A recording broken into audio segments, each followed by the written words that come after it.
Well, two strikes on that. We obviously don't have the audio of Mr. John Jester.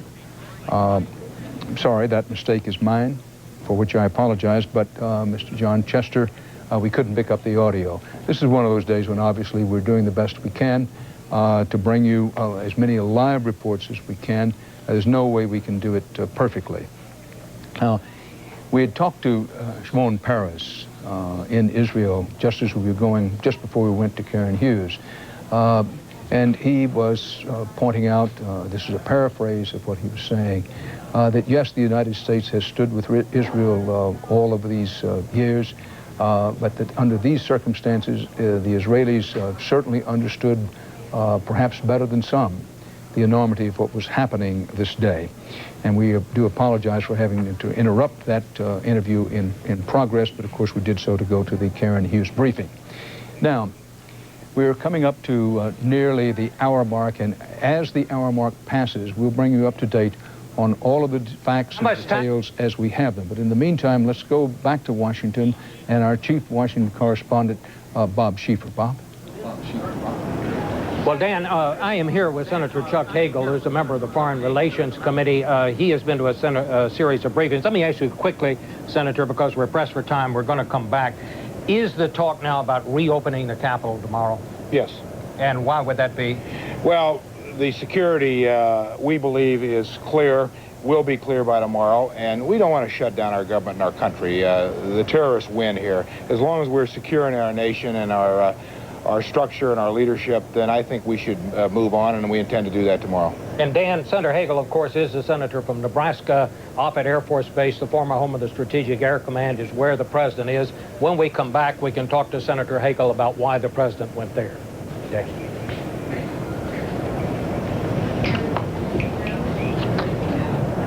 Bob Schieffer in Washington. Bob, on the roof of a building in the far distance, you could still see some of the smoke from the Pentagon. The fire has subsided in the Pentagon, having been put out. The smoke may go on for a number of hours, perhaps even days, depending on how much damage. We don't really know how much damage there was done to the Pentagon. Understandably, the Pentagon is not giving out a lot of information about what the situation is there, it, after all, being the military heart of U.S. defenses. Now, here in New York, I want to show you what it looks like in Lower Manhattan after the first aircraft, hijacked commercial airliner, hit the first of the Twin Towers. Great smoke still billowing out. There has been smoke on the water and on the land for these 7 hours. And this smoke does not show any signs of going away anytime soon. Rescue crews on the ground, this shot taken from up high. Rescue crews on the ground frantically trying to do several things. One, attend to the wounded, some of whom are still on the scene, and two, put out the fires, and then try to search for people still believed to be alive in the rubble and ruin of the World Trade Center. They're organizing efforts to find those people. Some fire and police casualties have been reported. The full extent we do not know. There have been no fatalities reported among fire and police, but make no mistake, there have been at least some wounded among the fire and police help. You are watching continuing CBS News coverage of the attack on America.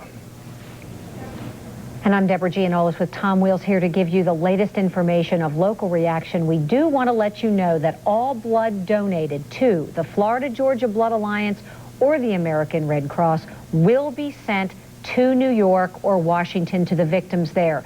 Earlier, our information was that the Florida-Georgia Blood Alliance collects blood for this area and have to be called on in the event of an emergency. Well, obviously, this is that kind of emergency, and the Florida-Georgia Blood Alliance has a special courier bringing blood to New York tonight, so you're urged to donate.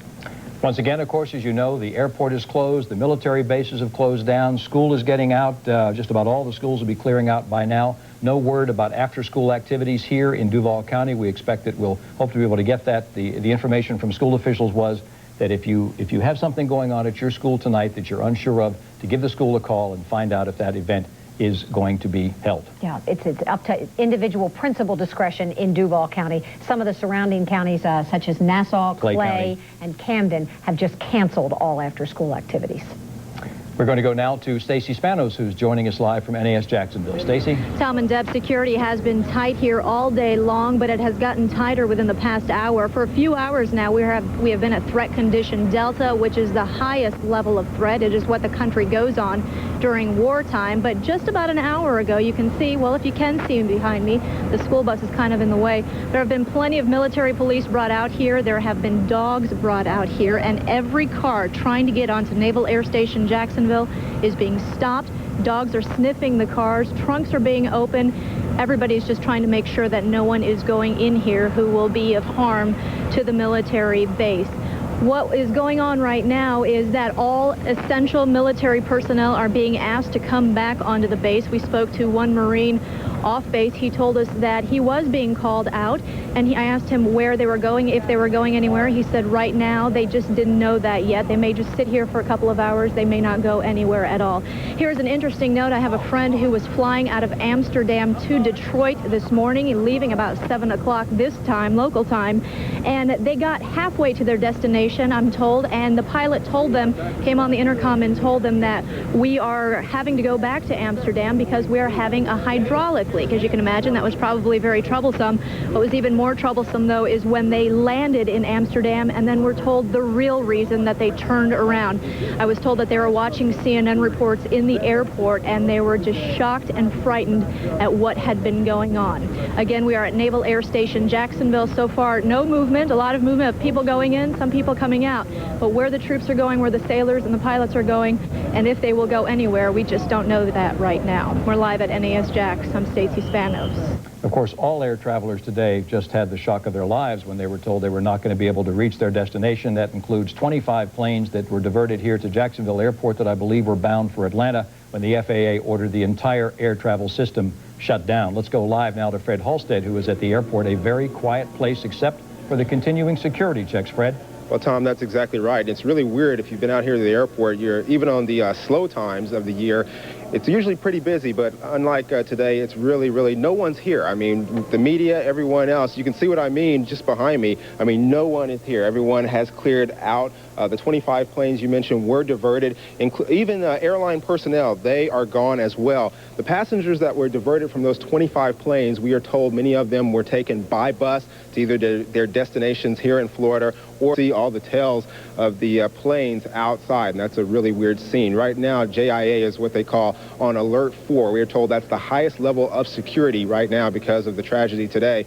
Also, guard dogs, security dogs are doing what they call a clean sweep of the airport, basically making sure that everything is on the up and up. They're checking the concourse and all the garages in this area. But once again, the airport is officially closed, so if you were coming out here, you're probably... And there was some traffic at the airport, and as we've seen, there have been traffic at the Navy bases all day. Let's check in with Curtis Waynot. I suspect, Curtis, this may be kind of a quiet rush hour since an awful lot of people left work early today. Well, Deborah, that's true. Around downtown, certainly there are quite a few less people than there normally would be, so we don't expect the afternoon rush that we might normally have.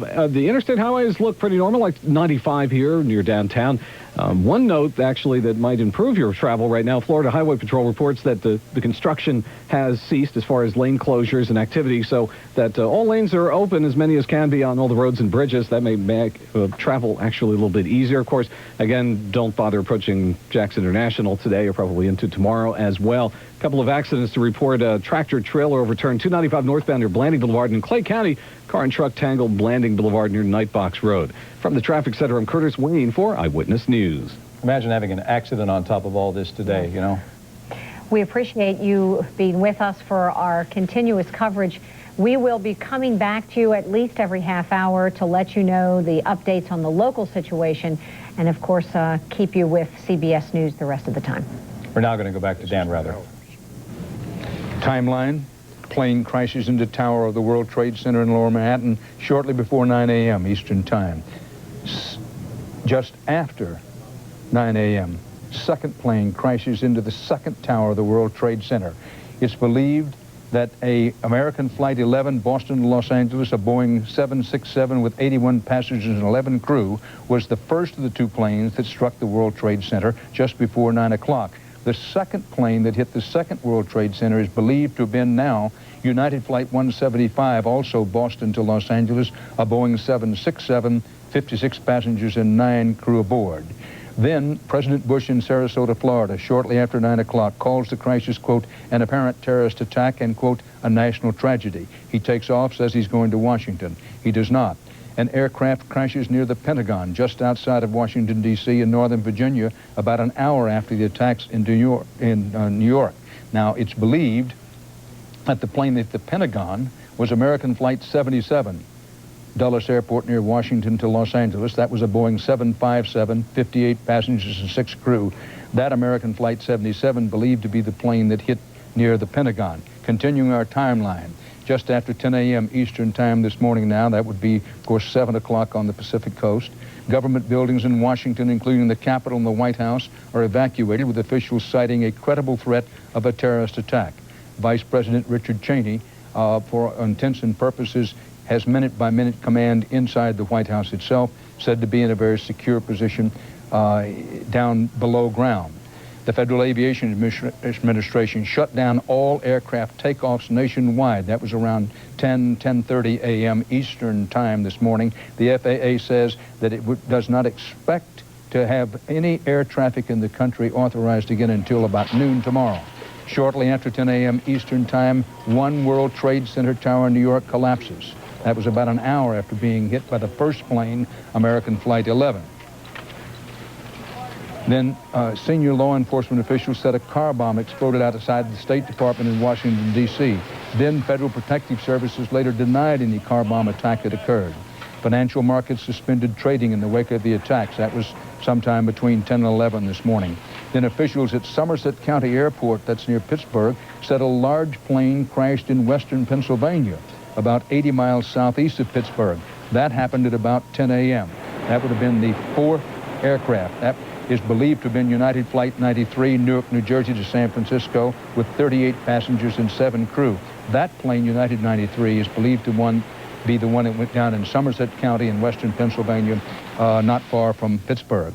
Then 10:38 a.m., a fourth explosion rocked what remains of the World Trade Center. This was after the second tower collapsed at 10:28 a.m. So you had one tower go down, and within about a half hour, the second tower went down.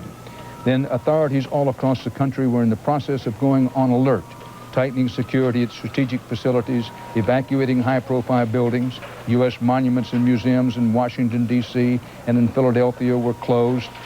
Tall buildings and some other places in Chicago were shut down. The Securities and Exchange Commission said all financial markets would be closed for the day. Whether the financial markets will be open tomorrow or not remains an open question. They will have some kind of conference call tonight to decide that. We go now to Washington and Bob Schieffer with information on what President Bush has and has not been doing. Bob?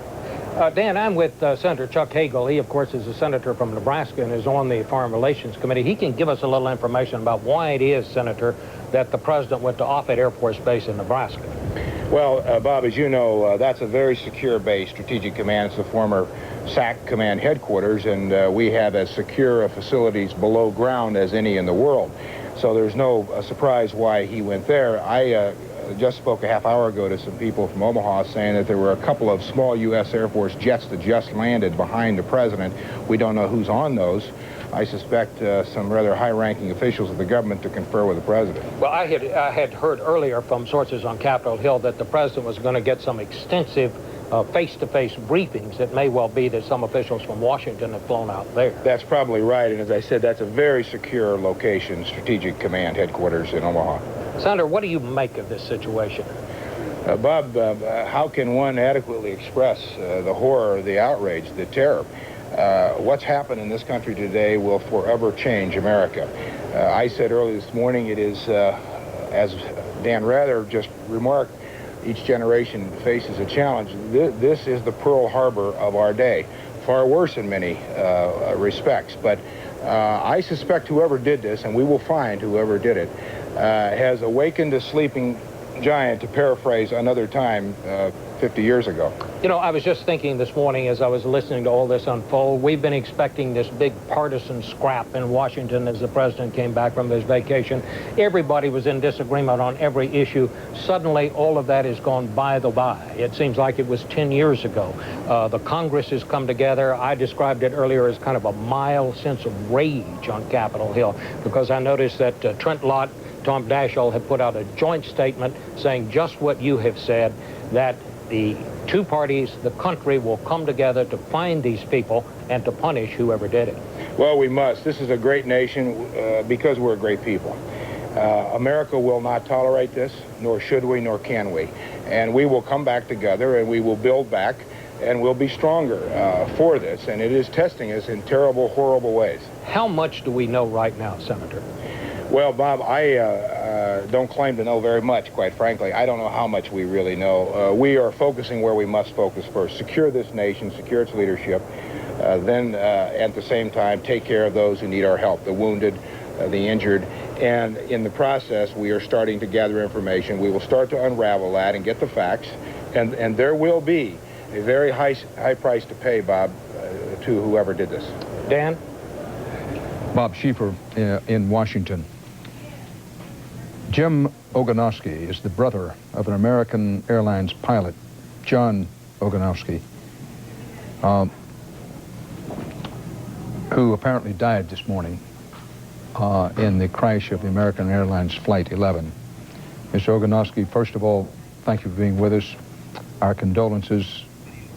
And I'm told this is actually on videotape. That'll happen in live television. So in answer to that question, here's what the brother of the dead American Airlines pilot, John Ogonowski, Jim Ogonowski, had to say.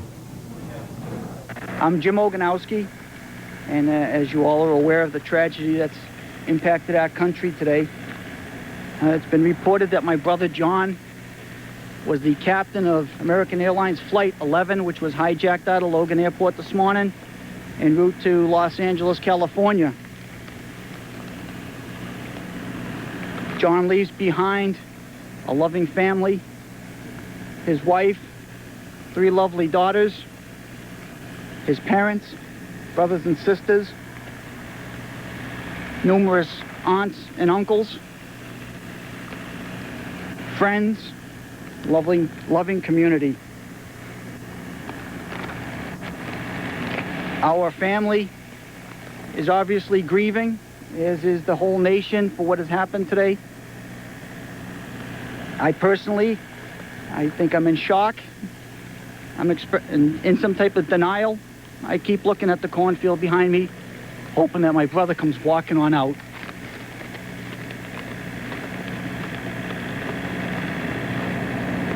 This tragedy has not only impacted us as a family, but our whole community, and as a nation, our whole country.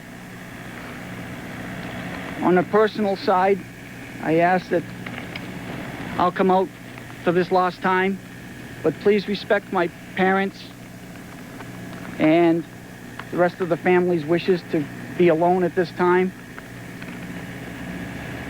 I'll give you a little personal on John. He was 52. He was born in Lowell at St. Joe's Hospital. My other brother Joe was born at St. John's Hospital.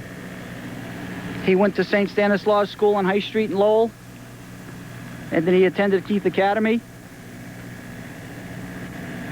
And after that, he attended what is now University of Lowell. It was Lowell Tech at the time. He joined ROTC in the late 60s when it was not cool to be in the military. He joined the military right after being commissioned as second lieutenant in the Air Force. He flew in the Air Force on T-37s and T-38s, and he capped his career off on C-141 transports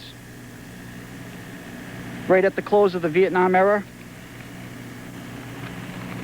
He then pursued his lifelong dream and left the military, become an airline pilot.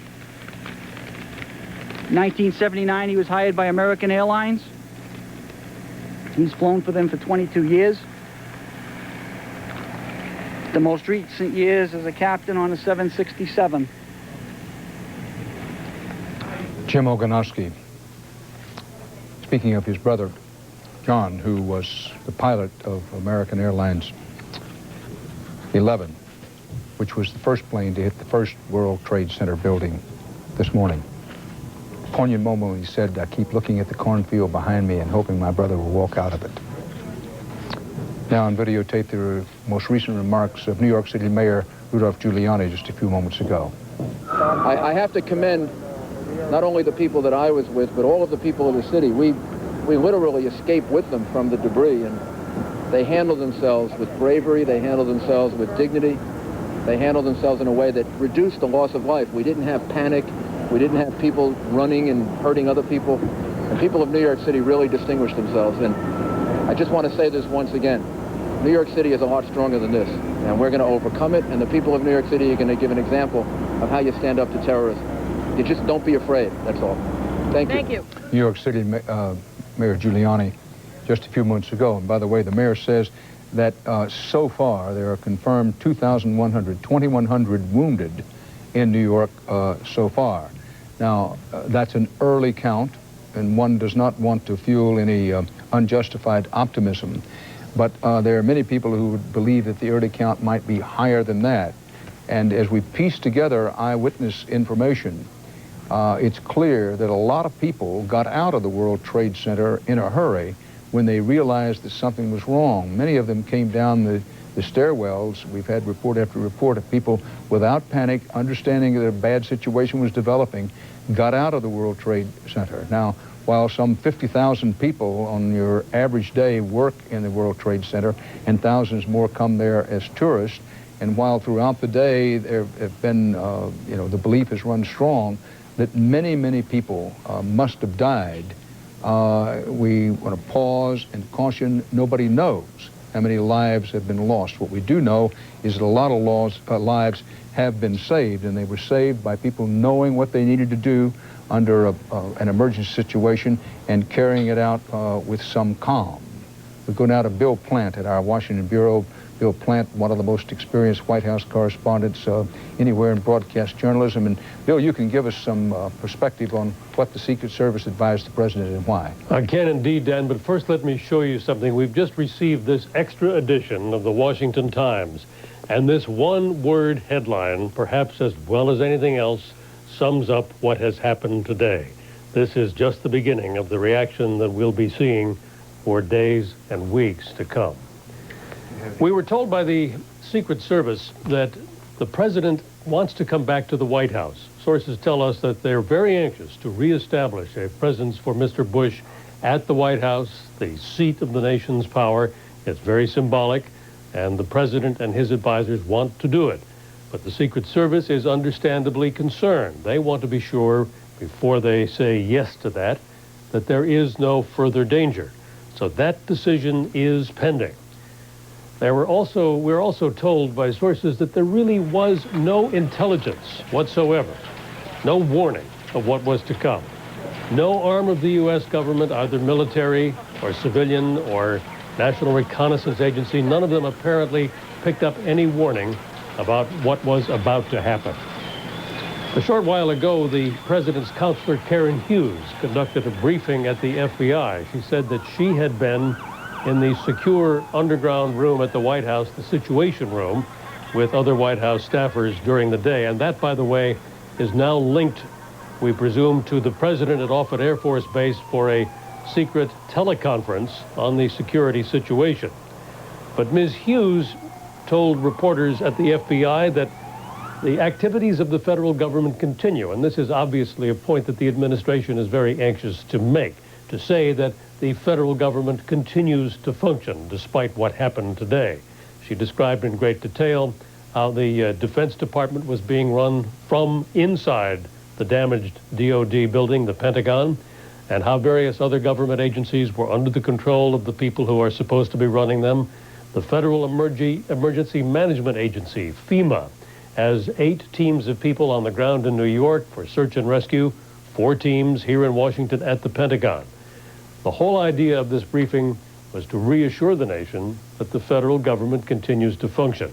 And that, of course, as we said, Dan, is why They want to get the president back to the White House as soon as they can. Bill Plant in our Washington bureau. You may want to note that the president was visiting Florida today, where his brother is the governor and up for re-election. Those two things may or may not be connected, but the fact is that President Bush was in Florida this morning. When he first heard about what had happened at the World Trade Center, he said that he was breaking off his trip and would be flying back to Washington. I believe that's correct. But obviously, as events developed, the decision was made that the president would not return to Washington, and he still has not returned to Washington, so far as anybody can figure out, and as far as we can determine, that he went instead to Barksdale Air Force Base outside Shreveport, Louisiana. There he videotaped another statement to the American people, somewhat longer, among other things calling for the prayers of those families most directly affected. And then, unannounced, he took off and went to destination unknown, but it became known that that was off at Air Force Base in Nebraska. Now, as Senator Chuck Hagel explained to Bob Schieffer not long ago, while these pictures were being shown on American television, the decision was being made to take President Bush to that air base in Nebraska because, said Senator Hagel, it is among the most secure U.S. military bases in the world. It was formerly the headquarters for SAC, the Strategic Air Command, which featured B-52s in the air at all times as part of our defense in the Cold War. So the president was taken there for a briefing.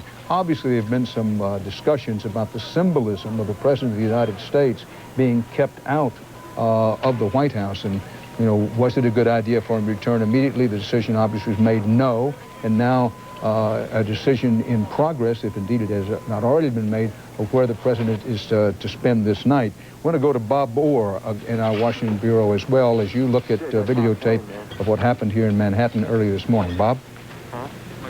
Federal authorities have to figure out over the coming days is how did this attack take place?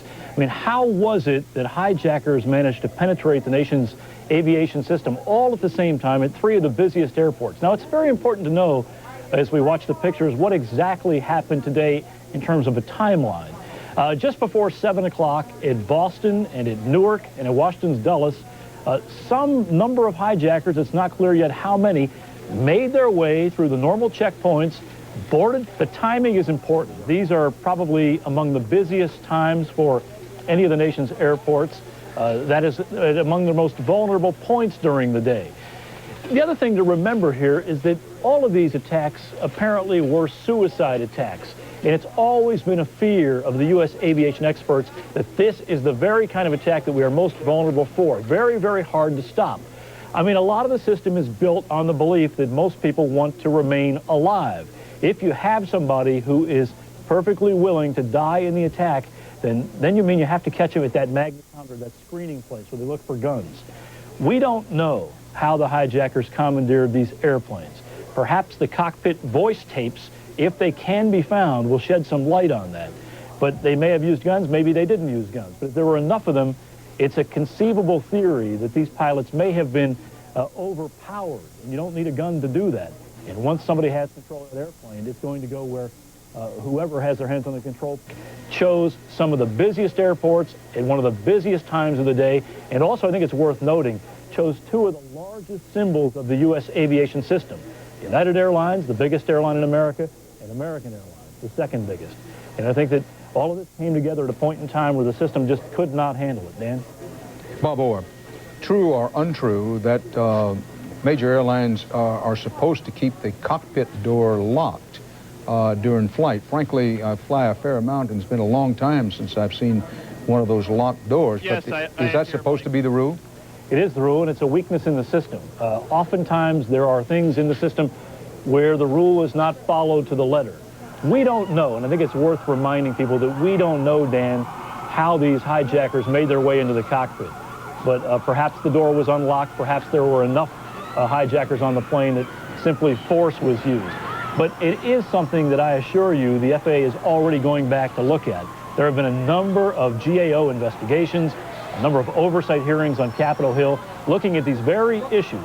What do we do at the screening points to make sure that we have maximum security? And then, what do we do in the air to give the pilots the best chance to save the plane and the people on board? Obviously, today, something went very, very wrong. It was a very deliberate attack and one that was obviously well planned. Dan?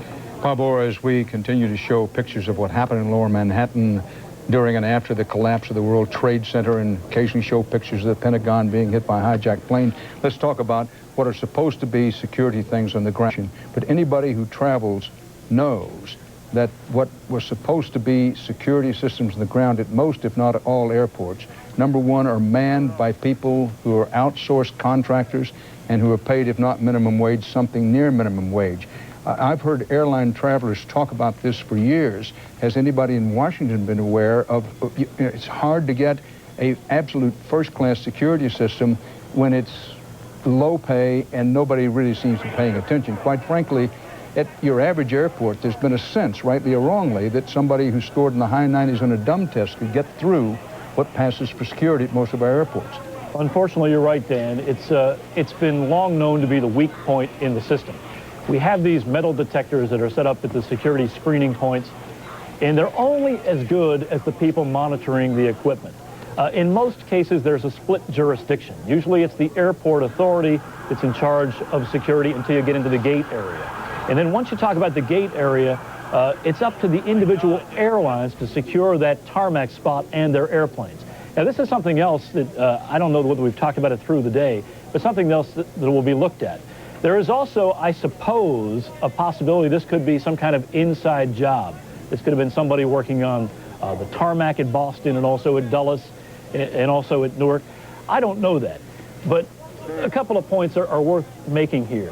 When tests have been done on these X-ray checkpoints, many, many times the testers are able to get weapons through those points, explosives, and guns. It usually leads to an uproar on Capitol Hill. It leads to all kinds of threats from Congress that a crackdown is about to happen, and it just simply hasn't happened. This is a system built largely on trust, built largely on the fact that we haven't had an episode certainly like this. We haven't even had a hijacking in this country for quite some time. The emphasis is on keeping guns off of airplanes. And the thought is if you keep a gun off an airplane, you'll stay away from the hijacking regime. But if you have, and I repeat, Dan, if you have a suicide terrorist willing to die in the attack, it could be. He could walk right through a manned checkpoint. He could fit the profile of all the normal passengers and through some kind of means on the plane take control of that airliner. A number of things, I think it's safe to say, went wrong today. And it was proven once again today that the system is not very good. And today it failed terribly.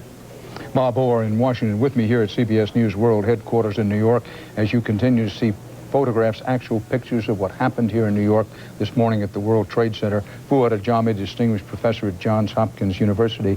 Fuad Ajami, let's talk for a moment about the reaction. You travel the world as much as anybody I know. True or untrue that fairly recently, when U.S. intelligence said, well, we have some indication that some terrorists are up to something, the U.S. fleet in the Mediterranean was put to sea, U.S. Marines training in Jordan saddled up and were told to get out of there very quickly because we have a break coming up. What's the effect of this on, in geopolitical terms around the world? Well, we stand sentry. That really is the image. We stand sentry in a world that in many ways depends on us and resents us at the same time. That is the inescapable dilemma of American power at this time. We stand sentry. We guard the sea lanes of the Persian Gulf. We are dominant there. We keep the oil flowing. We maintain the security of Western Europe. And then there is all these attacks and all these challenges to this power. You are watching continuing CBS News coverage of the attack on America. We'll be returning to Dan Rather in just a few minutes here on Channel 4, but we wanted to pause. The last we heard from Mayor Delaney this afternoon was that the mayor and other top officials, the police chief and the Sheriff Glover, they were going to meet again at 5 o'clock to assess the situation here in Jacksonville. Let's go to Jim Piggott, who was standing by at the Emergency Operations Center to see if that has changed. Jim? Deb, that is still the plan. At 5 o'clock today, the city leaders are going to meet and assess what's going on around town. Now, earlier, the mayor had said that there were no credible threats to Jacksonville. Still, here at the EOC, they are on a level 1 status, meaning that the center is basically staffed. The mayor held a briefing a little bit earlier this afternoon. Here's what he told us. As to city buildings, we have made the decision not to shut any city buildings down. Similarly with the county courthouse, it will remain open. The schools, we've had discussions with John Fryer that I have this morning and then also just confirmed before coming down. The plans for the school system are to remain open. Parents can pick their children up if they have a concern pursuant to normal procedures to go and check your child out of school. School buses will be able to get into the Navy bases, so children will be able to get home, and the intent as of about 1:30 is to have our school system and all public operations still as normal tomorrow. That is basically the situation as it stands with the city. We understand there is a city council meeting tonight. They are going to meet and then adjourn and meet again on Thursday. That's how they're running things around here today. They're going to meet here again, the city leaders, at 5 o'clock today, and then they'll have another briefing at about 5:30. And of course, we'll have any of the latest information for you. We're live from the Emergency Operations Center. I'm Jim Piggott. Thank you, Jim. And that is how it appears at this time, that after the devastation and shock of today, that most government leaders are anxious to get business to return to normal tomorrow. That is true here at the city level. That is certainly true at the state level, where the governor has declared a preemptive state of emergency, but has said that government will operate tomorrow, the state university system and junior colleges will be open tomorrow, all schools will be open tomorrow. So the general sense in our area in the state of Florida is that there is no credible threat here and that we will try to return to normal tomorrow. Of course, for tonight, nothing is normal. Everything seems to be closing. The malls are all closing by now. The kids are all home from school. Many businesses closed earlier today because their employees just wanted to be at home, to be with their families at a time like this. The rush hour, as it was, began early in the day as people headed out from downtown Jacksonville. Of course, at the military bases, just as soon as word of this attack was received, it's just remarkable to observe how quickly the military reacts. I mean, they're trained for these kinds of things. They began to clear people out of the Navy bases and go on to the state of readiness where they still are today. Again, we're continuing to follow this with Dan Rather in New York. Shortly here in a few minutes, we're going to be hearing from a Washington Post reporter who is in downtown Washington and has some information on the extent of damage at the Pentagon, and we'll be getting that to you just as soon as we can. We do want to let you know that we have been getting faxes from churches all over our area. There are services tonight beginning at 5:30, going up to 7:30. We can't get the individual church information to you, but do call your local place of worship or any church you might pass along the road. Chances are they're going to have some sort of prayer service this evening that will be open to the public. We'll return you now to CBS News, and we'll be back again shortly. That is why the Pentagon has ordered aircraft carriers to New York City, amphibious ships to New York City, cruisers and destroyers to Washington. They'll be there to help in the cleanup, to serve as floating hospitals, but also to serve as air defense for these cities which have already been hit by air attacks. We have a helicopter right overhead. I apologize if it's hard to hear me. All right, David, go right ahead. All of this is, the first order of business here is to protect yourself against further attack. The second order of business is to dig out from the last attack. And the third order of business is to find out who did it and do something about it. Obviously, we are not very far along the road of finding out who did it or in formulating a plan for retaliation. But no military officer I've spoken to today has any doubt that if a culprit can be identified, there will be a military retaliation. This is viewed quite simply as an act of war against the United States. David Martin is our national security correspondent. I don't know of anybody in print or broadcast who has better sources among in the intelligence and defense community. Today by several people, including New York City Mayor Giuliani, and very recently, I think one of the senators said, look, we had no idea this was coming. On the other hand, there have been repeated reports in recent weeks, and I would say over, let's say, the last 6 weeks, that some terrorist somewhere was planning something because, among other things, a part of the U.S. fleet was put to sea in the Mediterranean. The Marines were withdrawn from an exercise in Jordan. And indeed, there were calls from officials in intelligence agencies, which I don't feel free to talk about the details, but to journalists even, saying, look, something is up, but if you know how we came by this information, please don't talk about it. Now, that's on the one hand. On the other hand, is contrasted with these reports today, well, we had no idea this was coming. Try to sort this out for our viewers. Well, this is the constant problem you have of this noise level of threats all over the world of varying degrees of credibility, and you have to pay attention to all of them because, of course, the one you don't pay attention to could be the real threat. And so the U.S. for months now has been reacting to intelligence that it has picked up about the possibility of an attack here or an attack there. There was, according to the intelligence officials that we've talked to so far, no intelligence that indicated anybody was planning anything like a coordinated air attack against sites like the World Trade Center and the Pentagon.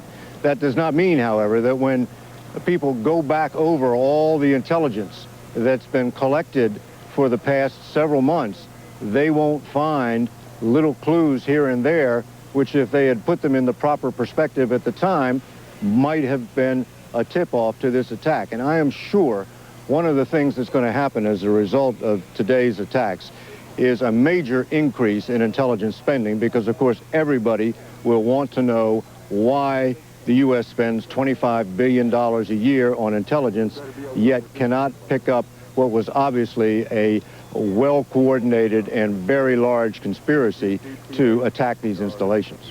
Well, David Martin, no doubt a lot of viewers will be saying that's a pretty good question. Dateline New York City, from where we're broadcasting, there are reports now that 2 more buildings at the World Trade Center complex, 2 more buildings of the World Trade Center complex are burning and are in danger of collapsing now. Tell them to come back. The fire is said to be in buildings 7 and 5. Buildings 7 and 5 of the World Trade Center. This morning, Trade Center towers 1 and 2 were hit by airplanes and then collapsed. For those of you familiar with Lower Manhattan and the World Trade Center complex, a huge complex, there are a total, well, I should say there were a total of 7 buildings at the World Trade Center. 2 of those, the 2 towers, are gone, obliterated. Now, buildings 7 and 5 are said to be burning and in danger of collapsing. Mayor Giuliani referred to this a little earlier, in fact, quite a bit earlier in the day, but he did not identify the buildings.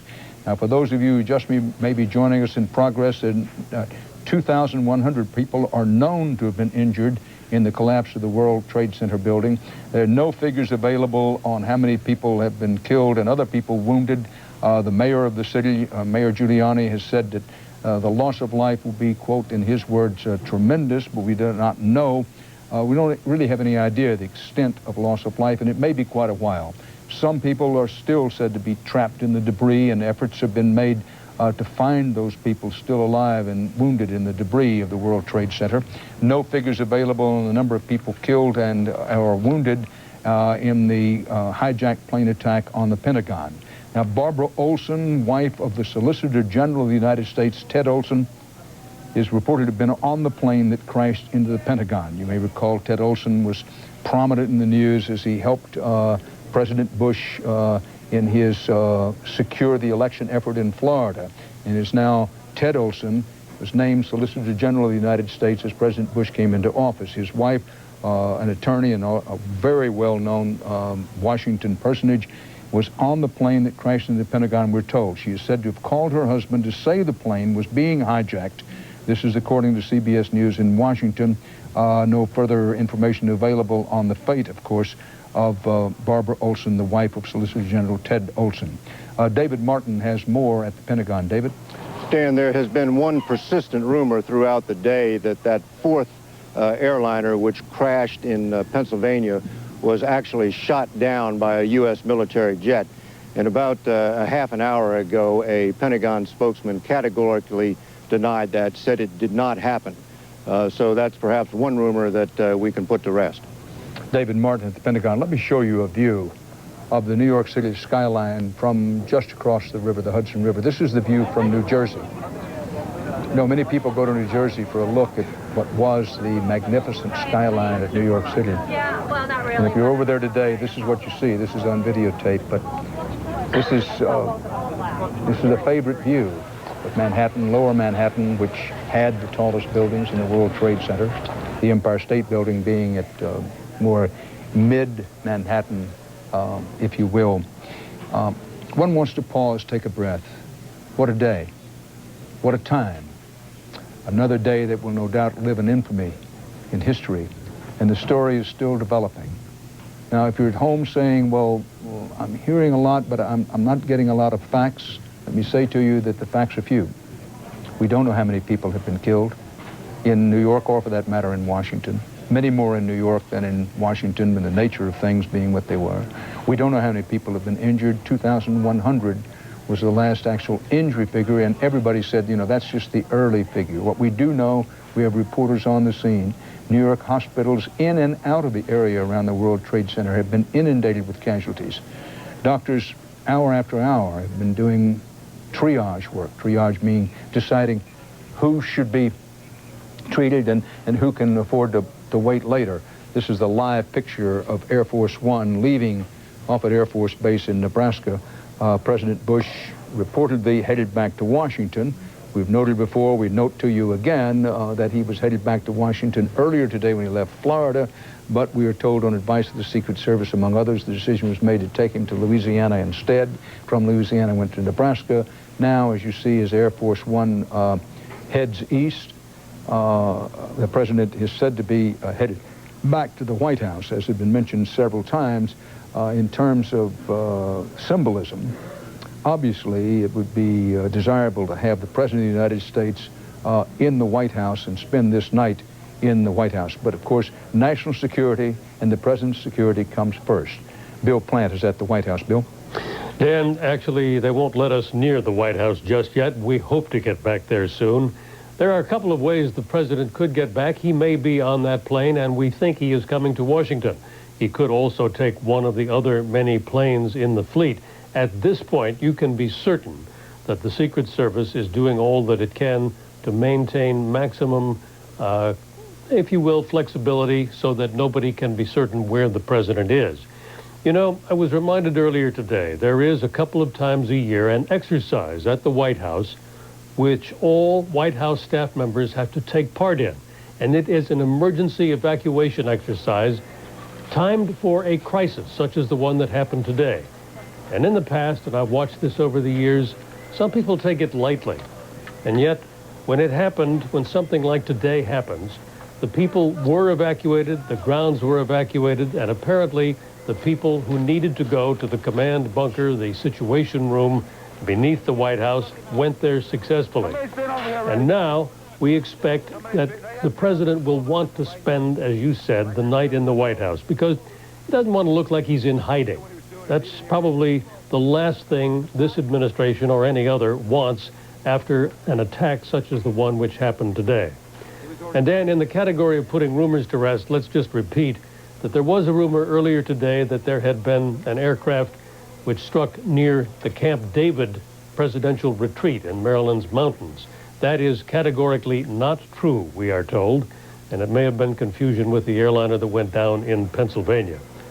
So we await the arrival of the President. We hope to get back to the White House ourselves so that we can watch the process of government and the process of getting to manage, getting their arms around this enormous tragedy. Let me just show you, if you would like, another late newspaper extra. This one from the Washington Post. The headline says, "Terror hits Pentagon and World Trade Center." Dan? Bill Plant in our Washington bureau, not at the White House. Bill is one of the most experienced White House correspondents anywhere, but he's confined to the bureau for the moment. Now, to clear up this business about Camp David, and yes, we mentioned earlier in the morning what had been passed along to Jim Stewart from a high-ranking FBI official that was believed that a hijacked plane had crashed somewhere near the presidential retreat in Camp David, Maryland. If you look on your map, we're talking about a rather confined area of the Northeast when we talk about Washington, Maryland, Camp David, Pennsylvania. Now, to sort of straighten this out as best we can, apparently United Airlines Flight 93, bound from Newark, New Jersey to San Francisco with 38 passengers and 7 crew. This plane was hijacked. And while it was in the process of being hijacked, the FBI, operating on evidence from the FAA, believed that the plane had gone down somewhere near Camp David. Instead, it apparently went down in Somerset County in western Pennsylvania. That's about 80 miles from Pittsburgh. So here's the deal on the aircraft. About 7:45 a.m., American Airlines Flight 11, Boston to Los Angeles, takes off. United Flight 175, Boston to Los Angeles, takes off at 7:58. United Flight 93, Newark to San Francisco, all these West Coast bound flights. In fact, all of these West Coast bound flights, that took off about 8:01 a.m. American Flight 77 took off about 8:10 a.m. Dulles to Los Angeles was its schedule. Now, apparently American Flight 11 was the first to hit the World Trade Center. Then United Flight 175 was the second to hit the World Trade Center. And then that American Flight 77 this is a scene of that plane, the United Flight 175, hitting the World Trade Tower, the second to hit it. Then American Flight 77, the one from Dulles to Los Angeles, that plane hit near the Pentagon, and then the United Flight 93, Newark, New Jersey to San Francisco, went down in Somerset County in western Pennsylvania. And as Bill Plant just said, that this clears up the business about Camp David. Scratch Camp David off the list, that while it was widely believed and it was reported that a plane had crashed near Camp David, apparently that hijacked plane went down in western Pennsylvania. It's understandable under the circumstances if sort of the geography got a little bit off on that report. Now, we have more pictures coming in from more places about what happened in Lower Manhattan today. I want to show you a montage of pictures. In the backdrop of this, there are at least 2,100 people wounded. That was just the early count, 1,500 walking wounded. The wounded figure is bound to go up considerably as you look at the effects of the collapse of the World Trade Center. How many people are dead? No one knows. Both the mayor of New York and various police spokesmen have said we should brace for the possibility that many, many people are dead as a result of this. And frankly, it's hard to imagine that they aren't. Although, as we pointed out earlier, people inside the World Trade Center towers, many people kept their heads, and as soon as they realized something was wrong, began to get out. Heroic New York firemen and policemen and many other workaday heroic New Yorkers helped in getting people out of the building, leading people out of the building. And so many lives were saved, but unquestionably many were lost. You look at this debris. Mind you, heavy steel beams, heavy concrete, marble, as well as steel and iron crashing down from 110 stories up in a ball of fire and explosion. It will be a long time, many, many hours, if not indeed days, before any reasonable assessment of how many people were actually killed and wounded here in New York. Now, in the Pentagon, where there was one plane crashed into one section of the Pentagon in Washington, D.C., as we've reported earlier, the Defense Department said there's some fatalities there. We know not how many, and some wounded, but nothing on the scale of the World Trade Center here. Let's go back to Bob Orr in our Washington Bureau. Bob? Dan, there's one very interesting thing that we have just learned, and it's about the plane that crashed in Pennsylvania. This may turn out to give investigators their best information as to who was behind these attacks and what their motive really was. This is very interesting. This plane took off, as we watch the pictures in New York, this plane took off at 8 o'clock, 8:01 to be precise, from Newark to San Francisco. But it didn't crash until 10:20. Now, this is a horrifying thing to think about. If you know that that airplane was in the air more than 2 hours. The other thing is, just a short time ago, I got to take a look at the radar track of this particular airplane. And it's quite striking. As it takes off from Newark, it does exactly what you would think it would do. It heads west across Pennsylvania. It goes across northeastern Ohio, gets all the way to Lake Erie, up off of Cleveland, when it suddenly does a U-turn and heads back towards the East Coast. Now, we don't know what led to the crash. We did hear from the Pentagon that there were rumors that the plane may have been shot down. Pentagon says that those are not true. There was no military intervention to bring any of the planes down. But the plane crashed in a rural Pennsylvania field. Very important point here. That means the cockpit voice recorder on that plane should be readily recoverable. And that's important because the cockpit voice recorder will record the last 30 minutes of whatever was going on in the cockpit. So if the plane was commandeered, as we believe, if there were things like gunshots or screams or any kind of threats being made, that will tell investigators exactly what was going on. And I've been told by sources that it is a top priority tonight for U.S. investigators to retrieve that cockpit voice tape and try to unravel part of what happened today. Dan? Bob Orr. in our Washington Bureau. President Bush is said to be flying from Nebraska back to Washington, D.C. Whether or not he intends to actually spend the night in the White House is undetermined, unannounced. We'll keep you posted as time goes along. Sandra Hughes, our CBS News correspondent, is and has been for some time at Los Angeles International Airport at LAX. Sandra Hughes. Sandra? Dan, we can't get back inside Los Angeles International Airport. It is being evacuated, and they've cordoned off an area, a pretty wide area around the airport. What we understand right now is that the FBI is inside right now, making sure everyone adheres to that evacuation order. Fire trucks, police cars, emergency vehicles have been flying by us with their sirens and their lights on heading into the airport. What we understand is a suspicious package was found near the international terminal, but officials say that it has been dealt with. A little while before that, another suspicious package found at a nearby power plant. It turned out to be nothing. But I think what this is saying, Dan, is that there's a heightened sense of alert here in Los Angeles. People are suspicious of things they see, and that's to be expected. Oddly enough, when I was inside the airport, some of the passengers I talked to who were not able to board their flight said that this was not going to have an impact on whether they fly again, that this was not going to give them a heightened sense of anxiety when they fly. But Dan, even though we were not directly hit by these horrendous acts of terrorism here in California, with 4 of those flights en route to California, there are going to be many, many victims here, and the folks in this state are going to be dealing with it for a long time. Dan? Sandra Hughes at LAX in Los Angeles. Our CBS News coverage is originating at our World News headquarters here in New York, but we have correspondents worldwide, and we've concentrated our coverage on Lower Manhattan, where the Twin Towers of the World Trade Center have collapsed.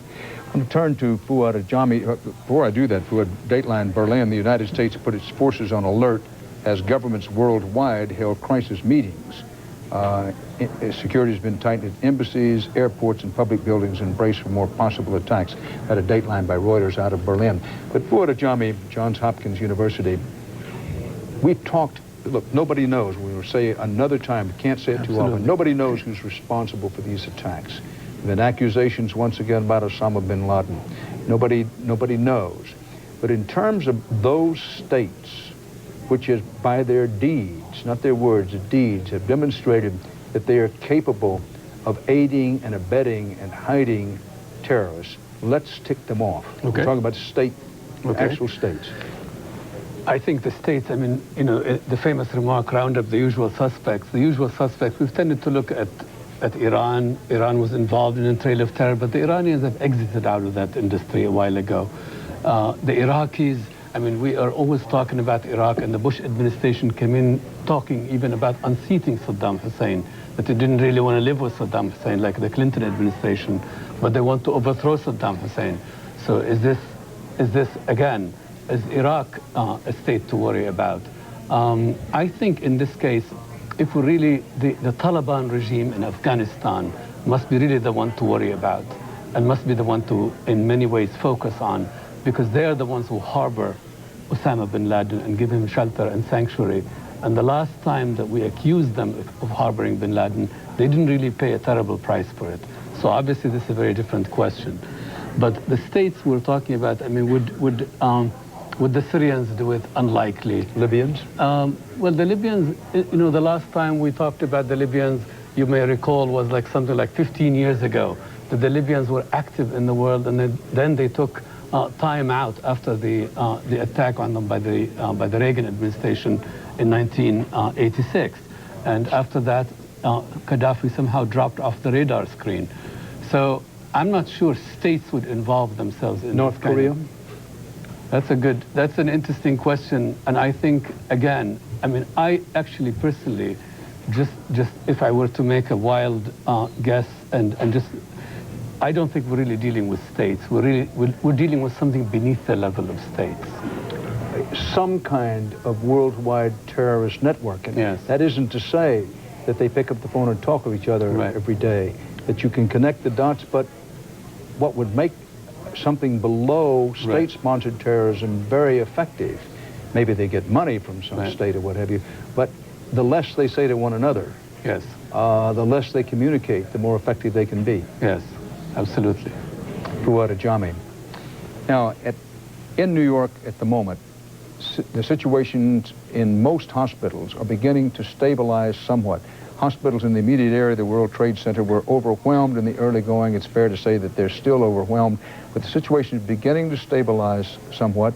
I want to say again that the American Red Cross is kept open in most sections of New York City, those stations where you can go to give blood, and there has been an anticipated shortage of blood. Blood supplies were already short, and on a nationwide basis, including New York. So just to note that if you're saying to yourself, what can I do? One of the things you can do is give blood, and the American Red Cross is one of those places you can contact to do that.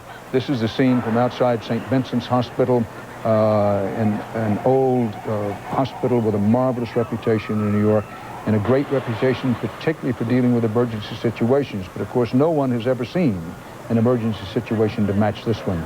And as you watch these photographs of the effort to help the wounded, let us say that according to the Associated Press, the United States government suspects Osama bin Laden in terrorist attacks, and the Associated Press quotes 2 U.S. officials. They don't say at what level those officials were. However, this is just more of what we've had during the day. And again, we come back to, and it's not to make light of any situation, anytime there's been a terrorist situation in the last at least 5 years, Osama bin Laden's name gets mentioned. And there's a whole other argument about whether we have elevated bin Laden to icon status through much of the Muslim world. And keep in mind, the Muslim world, quote unquote, as it's called, stretches from the outermost reaches of Indonesia all the way through Africa and on into the United States. We have a fast-growing population, Muslim population in this country. Let me pause again and say that there's been a lot of stereotyping of people of Islamic religion in this country, and it's something that, as a free people, we say to ourselves, we want to generalize about people, and nobody wants a mother in Omaha who is of Islamic religion worried about her kids going to school tomorrow. And that's very, very important for us to note as we go through yet another time when U.S. officials are talking about Osama bin Laden, an expatriate of Saudi Arabia who seeks to overthrow the government of Saudi Arabia, among others. When you go through that sort of talk, inevitably, if unthinking people may go to stereotyping some of our fellow Americans who are just as loyal to the country, find themselves just as abhorrent of violence as any of the rest of us. Now, President Bush is said to be on his way back to Washington after earlier diverting himself to first Shreveport, Louisiana, and then to Nebraska. In from the White House, President Bush is to address the nation tonight. No time has yet been set, and from where he will be addressing the nation, no one is saying, other than to say the president is headed back to Washington, D.C. That is not to say firmly, finally, and officially he's going to be in the White House, although we know that during the day that there's been a real effort by the president and those around him to get the president back to the White House for the symbolism of that. Now, in terms of the wounded at the Defense Department, we've had a number of calls, people saying, well, you haven't said how many people were killed or hurt at the Pentagon. We haven't said so because we do not know how many people have been hurt or wounded there. We'll get David Martin to bring us up to date on the best available information about that just as we go past this next hour. Now, it's been our practice all day. When we cross the top of the hour or cross a half-hour mark, we try to bring you up to date. This is part of our rolling and continuing coverage. We are aware that many people are coming home from work, many people coming to this television set for the first time in the day and saying, well, I'm not quite sure what's happened. So at the top of each hour and at the half-hour mark, generally speaking, we try then to bring you up to date on all the information we have. Now, you are watching continuing CBS News coverage of the attack on America.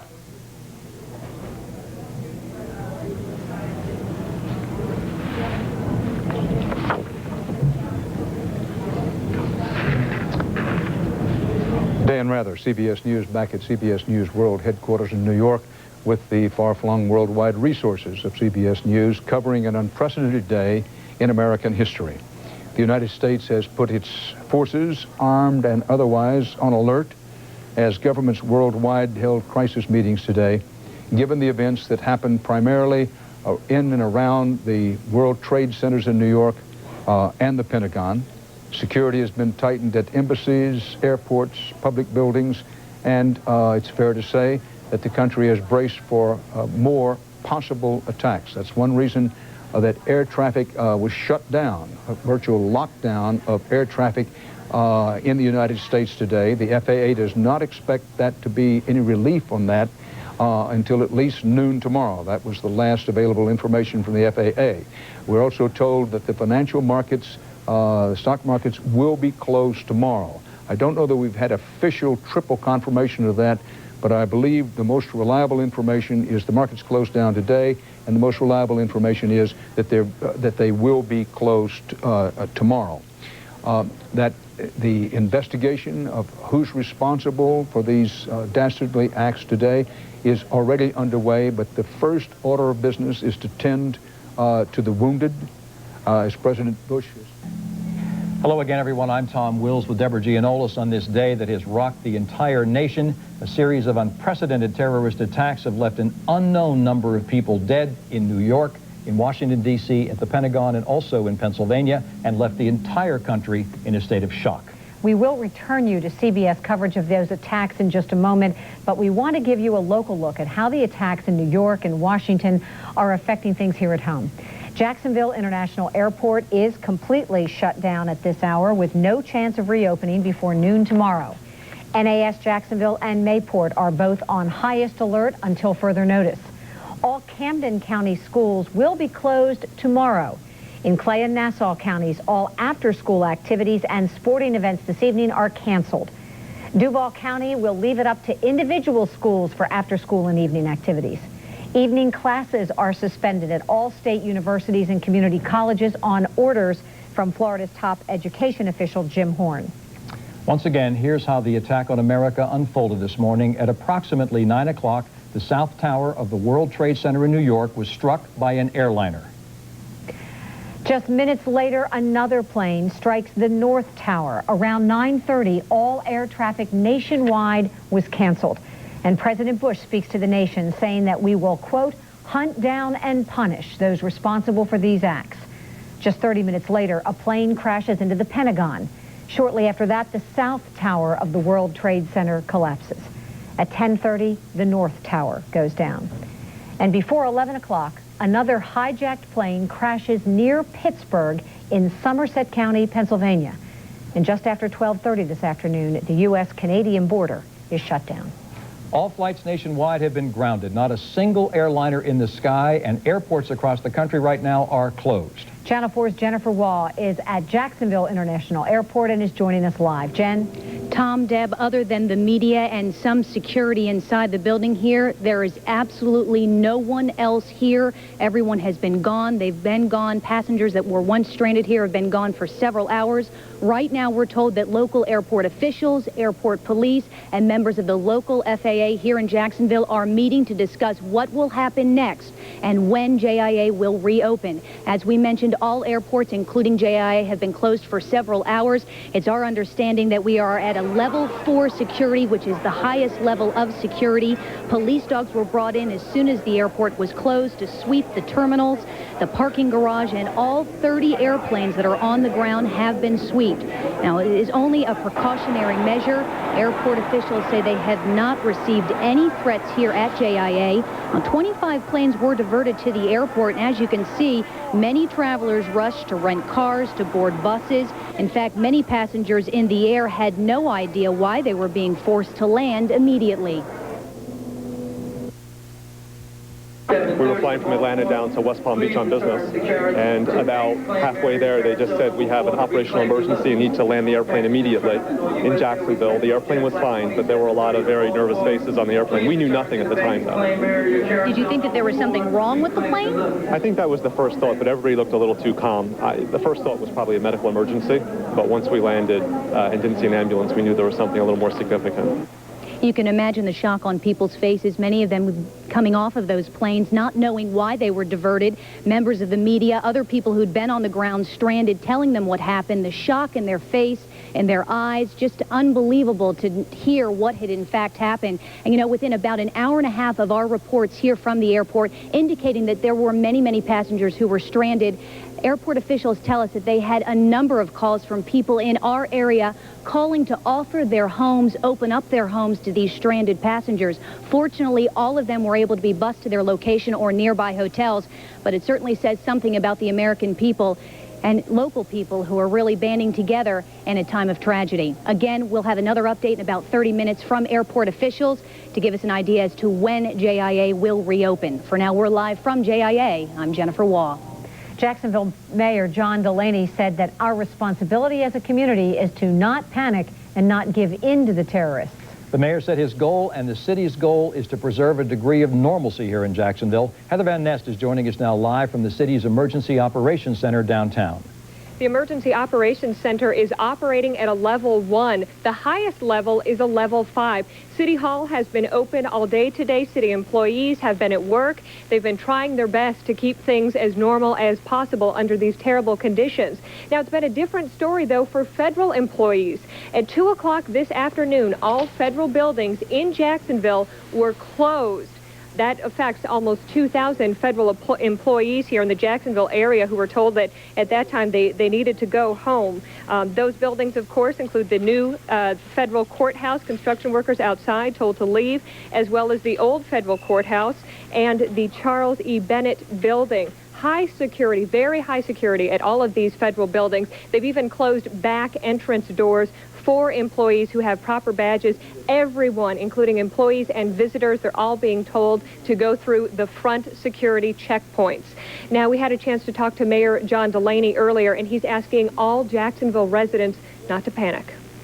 There does not appear to be credible threats to those of us in Florida, but obviously we must proceed very, very cautiously over the next few hours and few days.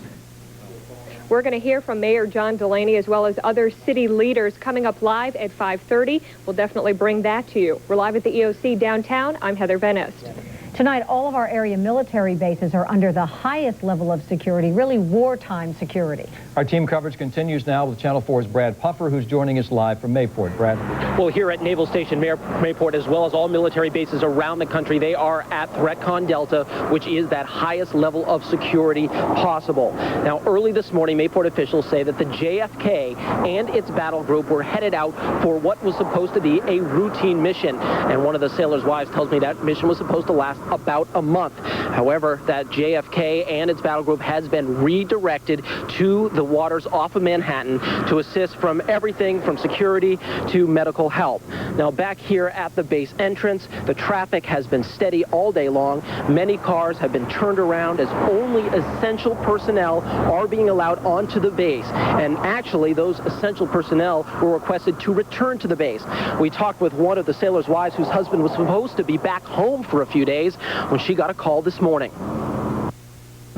You know, all of a sudden he called and asked if I had been watching the news, and of course I turned it on right away, and he just said, pack my coveralls, pack everything, and we're deploying immediately. So, and I haven't even tried. He said, don't even try to come to the base because it's too backed up right now.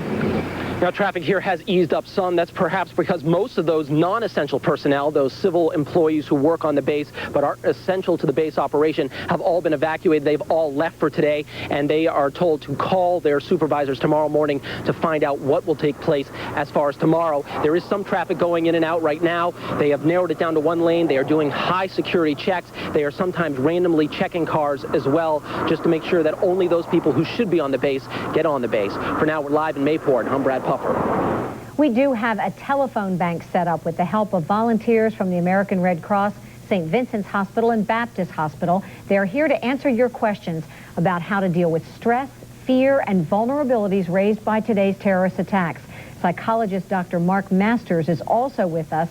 Feel free to call us at 396-2000 or 1-800-366-9598.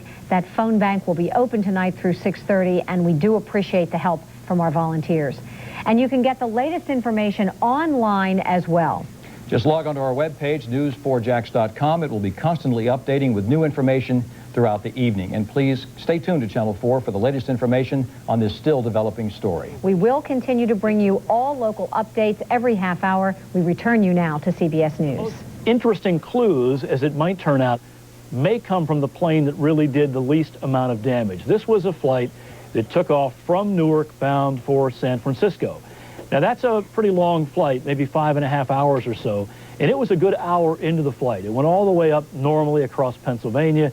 It got up into northeastern Ohio, and from there normally it would just continue across the Dakotas and then down across the Rockies into San Francisco. But when it got around Cleveland, this plane did a curious thing as well. It turned around, literally did a U-turn, and controllers watched this on radar. And it circled back around across the northern panhandle of West Virginia until it finally crashed in a rural Pennsylvania field near Somerset. This could turn out to be very, very important because this crash scene is by far, as you might imagine, less chaotic than the horrible rubble we see in New York, less chaotic than the Pentagon crash, and that means the cockpit voice recorder may be easily recovered. If they do get that cockpit voice recorder, immediately authorities will start to listen to that tape, and they may know a great deal about who was in the cockpit, what the motives were, what the methods were, and it may go a long way towards explaining these terrorist attacks. Of course, the questions about security will go on for some time, but for now, an entire nation is trying to deal with an unprecedented attack on this country. Our chief Washington correspondent, Bob Schieffer, has been downtown all day monitoring the reaction in Washington. Bob? Bob, one of those grim little reminders of just how awful this situation was, excuse me, just a few minutes ago on the White House, they lowered the flag to half-staff. Now, flags had been lowered to half-staff back at the Washington Monument on Beyond earlier today, but the White House has just lowered that to the flag to half-staff. Now, there is some news at 7:30 tonight. We are told that the Republican and Democratic leaders of the Congress will hold a joint press conference on the steps of the Capitol to express their support for the president. We're told that they will also say that the Congress will reassemble in session tomorrow in order to pass a resolution of support for the president, a resolution that will call for tracking down and punishing whoever is responsible for all of this. That's the latest downtown. This town, Bob, from one end of Pennsylvania to another, really in a state of shock tonight. Thank you, Bob. Across the country, Americans trying to deal with the reality of what may turn out to be the worst attack on American soil. We know about the rubble in New York from the Twin Trade Center towers that have come down. We now know that there are a couple of other buildings in the lower part of Manhattan in the Trade Center complex said to be on fire. There is still considerable destruction tonight at the Pentagon and all around America. We're trying to make sense of the attack as we look at some of the pictures from New York today. We don't have any firm words yet on the number of victims. Of course, the priority now is to treat those people who may be wounded and injured. And search teams are now looking through rubble on a couple of fronts trying to find survivors. But we do have a couple of grim facts from the airlines. After all, there were 4 civilian jetliners involved in the attack today. These are planes capable of carrying about 250 passengers apiece. There were 4 planes involved. And we thought initially that the death count just from the airline planes alone could be upwards of 800 or so. It turns out that according to United Airlines and American Airlines, some 266 people, that's passengers, flight attendants, and crew, have been killed in all of these crashes. And as of yet, there is no explanation from the FAA as to how these security breaches took place. A couple of points about security. It's long been a criticized point of the FAA policy that the American aviation system depends too much on luck and good fortune. The magnetometers you see, the x-ray machines are put there to catch people walking on planes with guns, and some of the screened bags, some of the checked bags, I should say, are screened. But in large degree, we haven't seen an attack like this in the past, most aviation sources will tell you, because to a certain degree, we have been lucky. Now, we've been telling you through the day that President Bush has not been in Washington, but is heading back to Washington at this hour. Bill Plant has more on that for us now. Bill? Bob, President Bush started his day in Florida, where he was doing 2 education events. One yesterday, he stayed last night in Sarasota, Florida, and this morning he was reading to a group of school children when he got the word, an aide came up and whispered in his ear what had happened in New York when the first plane hit the first tower of the World Trade Center. He finished reading to the children, and a few minutes later, he made a statement, and then got on a plane and said he was heading back to Washington. But as it turned out, the president did not go to Washington. Security concerns were paramount here, and he was taken instead to Barksdale Air Force Base in Louisiana. And on the ground in Barksdale, he taped a statement, which was later played back for us, and this is what the president had to say at that time to the American people. Freedom itself was attacked this morning by a faceless coward, and freedom will be defended.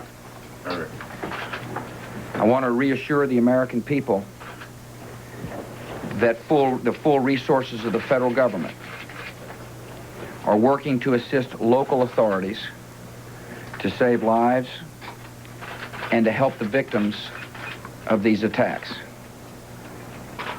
Make no mistake, the United States will hunt down and punish those responsible for these cowardly acts.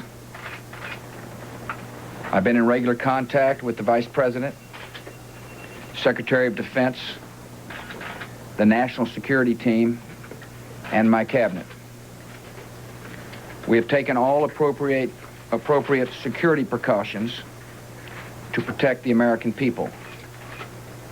Our military at home and around the world is on high alert status, and we have taken the necessary security precautions to continue the functions of your government. We have been in touch with the leaders of Congress and with world leaders to assure them that we will do whatever is necessary to protect America and Americans. I ask the American people to join me in saying a thanks for all the folks who have been fighting hard to rescue our fellow citizens, and to join me in saying a prayer for the victims and their families. The resolve of our great nation is being tested, but make no mistake, we will show the world that we will pass this test. God bless. President Bush, that was the videotape that he made outside Shreveport, Louisiana, his second statement of the day. The earlier one, a situation in Florida where he spoke very briefly, had happened about an hour and a half, 2 hours before that statement was made. Russ Mitchell, who's been helping me here at CBS News World Headquarters in New York, has a development and someone to talk to. Russ? Thank you very much, Dan. And we're here now with Patrick Andre. He works on the 71st floor of building number 2 at the World Trade Center. He's a trading manager at Morgan Stanley. Mr. Andre, thanks for joining us. You were there when the second plane hit. Describe to me what happened. We were evacuating the 71st floor when suddenly I heard a boom and fire and smoke engulfed the floor, and all the tiles for the ceiling started crumbling down. The tiles from the ceiling? Yeah, from the ceiling started, yeah. And at that point, the 2 other co-workers who were with me, we decided to go down the stairs, and leave the building. You went down 71 flights of stairs. Tell me, you say the building didn't shake, but you obviously felt an explosion. Yes. What was going through your head when you felt this? That I'm making sure that everybody who were on my floor were out of the building, evacuated, and a repeat of 1993 since I was there the last time. That's right. You've worked in that building for 15 years. You were there in 1993 during the terrorist attack then. Let me go back to you going down 71 flights of stairs. How many people were with you? What did you encounter along the way? There were about 4 people with me at that point, since we were the last one to leave the 71st floor. And in mid-level, we encountered a young lady who was an handicap with crutches and asking for help. And between the 3 of us, we helped her down to the lower floors. Now, when you got downstairs to the bottom of the building, what did you think? What was the first thing that you did? That we got some fresh air, and the police and FBI agents were there guiding everyone out of the, to move out of the building. And so it was a relief, really. Describe the scene, what you saw when you looked outside. Fire. Fire. From building number 1. And debris, a piece of steel falling from that part of the building, the front part, into the lower ground. Yes, the ground was covered with steel, glass, paper from those floors, yes. You had to be frightened. Yes, I was. Yeah. Describe that feeling. I mean, here you are. You're actually there. We're looking at it. We're looking at these pictures here, which are just horrific. This looks like downtown Beirut a few years ago. Rudolph Giuliani said it looks like it was bombed during World War II or something. What's going through your head? You're in the middle of all this. Well, I guess, like I said, my primary responsibility was the evacuation of my floor. And before anything, I mean, not to panic, and keep my head on my shoulder and making sure that everybody was out. And that was the primary responsibility that I had. Your primary responsibility was to get everyone out. Now, what happened? Where were you when the building collapsed? When Tower 2 collapsed? I was in front of City Hall, between City Hall and GNR Music World. Which is about, what, 3 blocks away? About 3 blocks away. And I'm looking up my building, number 2, in flame at the upper level. And then suddenly, I'm looking at the building collapsing like paper. Yeah. And, that's really frightening me at that point. Excuse me, Russ Mitchell. Please forgive me for interrupting, but apparently another building in the World Trade Center complex has just collapsed downtown. This is a live photograph of yet another building. Keep in mind that the World Trade Center complex, check me as I go here, please, sir, has 7 buildings total. Has the 2 towers. They're gone. Yes. Now, we reported some time ago that 2 other buildings in the World Trade Center complex were in danger of collapsing. One of those buildings has collapsed. There is an unconfirmed report that is Building 5, but we do not know that. Other sources are apparently reporting this Building 5 in the complex, but we do not know that. What you are looking, these are live pictures here. We've mixed live and tape, tried to make it clear to you throughout the day what's live, what's videotape. This is live tape, and you can tell it's at least another building collapsed because the density and the amount and frankly, the altitude of the smoke has increased so dramatically in that area. Keep in mind, and we've said this before, we say it again, what you're seeing are high shots. Now, here we're going to show you a videotape of the collapse itself. Describe that feeling. Now we go to videotape, the collapse of this building.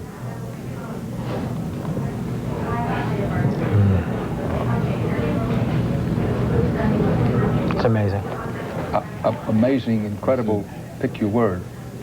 For the 3rd time today, it's reminiscent of those pictures we've all seen too much on television before when a building was deliberately destroyed by well-placed dynamite to knock it down. And so therefore this smoke that we were talking about, and keep in mind, there are firemen, policemen, other workers down there working, searching for people in the previously collapsed World Trade Center 2 towers. Fates unknown. This is an incredible situation. This has never happened before in the United States. This is the most serious attack on U.S. soil that's happened since the Civil War, which of course was something completely different. Here on the front edge of the 21st century. And it's a good thing we held off in the confirmation because we now are able to report with confidence that Trade Center Building 7 was that building that collapsed. Not Trade Center Building 5. Now, Trade Center Building 5, keep in mind 7 buildings in the World Trade Center, 2 twin towers, they collapsed early this morning after being hit by planes. Then this afternoon we were told buildings 5 and 7 were in danger of collapsing. Building 7 of the New York Trade Center, a large building. In most other cities, it'd be one of the largest buildings in town, probably. Trade Center Building 7 has collapsed. CBS News correspondent and 60 Minutes 2 correspondent Scott Pelley is on the scene. Scott. Dan, we were literally at the base of building number 7 about an hour or so ago with a number of New York City firefighters and police officers. At that time, the building was fully involved in flame. There were large panes of glass crashing down into the street. And at that moment, the firefighters told us that there was a good chance that building number 7 was going to collapse. That appears to be what has happened now. I don't know exactly how many stories the building is, Dan, but standing at the base of it, watching it burn about an hour ago, it looked to be something on the order of 50, 60 stories, as you said, a very, very large office building. And I don't know whether they were able to evacuate all of the emergency personnel before the collapse, but I can tell you that an hour ago, there were a number of firefighters and police officers in the area. They were watching building number 7 burn because there was frankly nothing they could do about it. The inferno was huge. So much of the building was collapsing into the street bit by bit that they were unable to do anything with it. And now it seems that building number 7 has finally collapsed, at least the 3rd building to fall in the World Trade Center today. Scott Pelley in Lower Manhattan. I don't believe Scott Pelley hears me, but Scott, on the off chance you do we know anything about Trade Center Building 5, which is reported near collapse?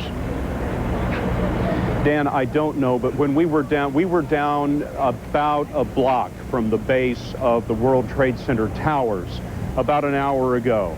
And there was a great deal of concern at that time from the firemen that building number 7 was going to collapse, building number 5 was in danger of collapsing, and there is so little they can do to try to fight the fires in these buildings because the fires are so massive and so much of the buildings continue to fall into the street.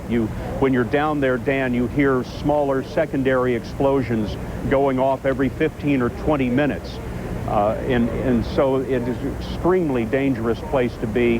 Heavy, dense, black smoke choking the firefighters down there. Very little they can do to save these buildings. We don't know what the condition of building number 5 is at this moment.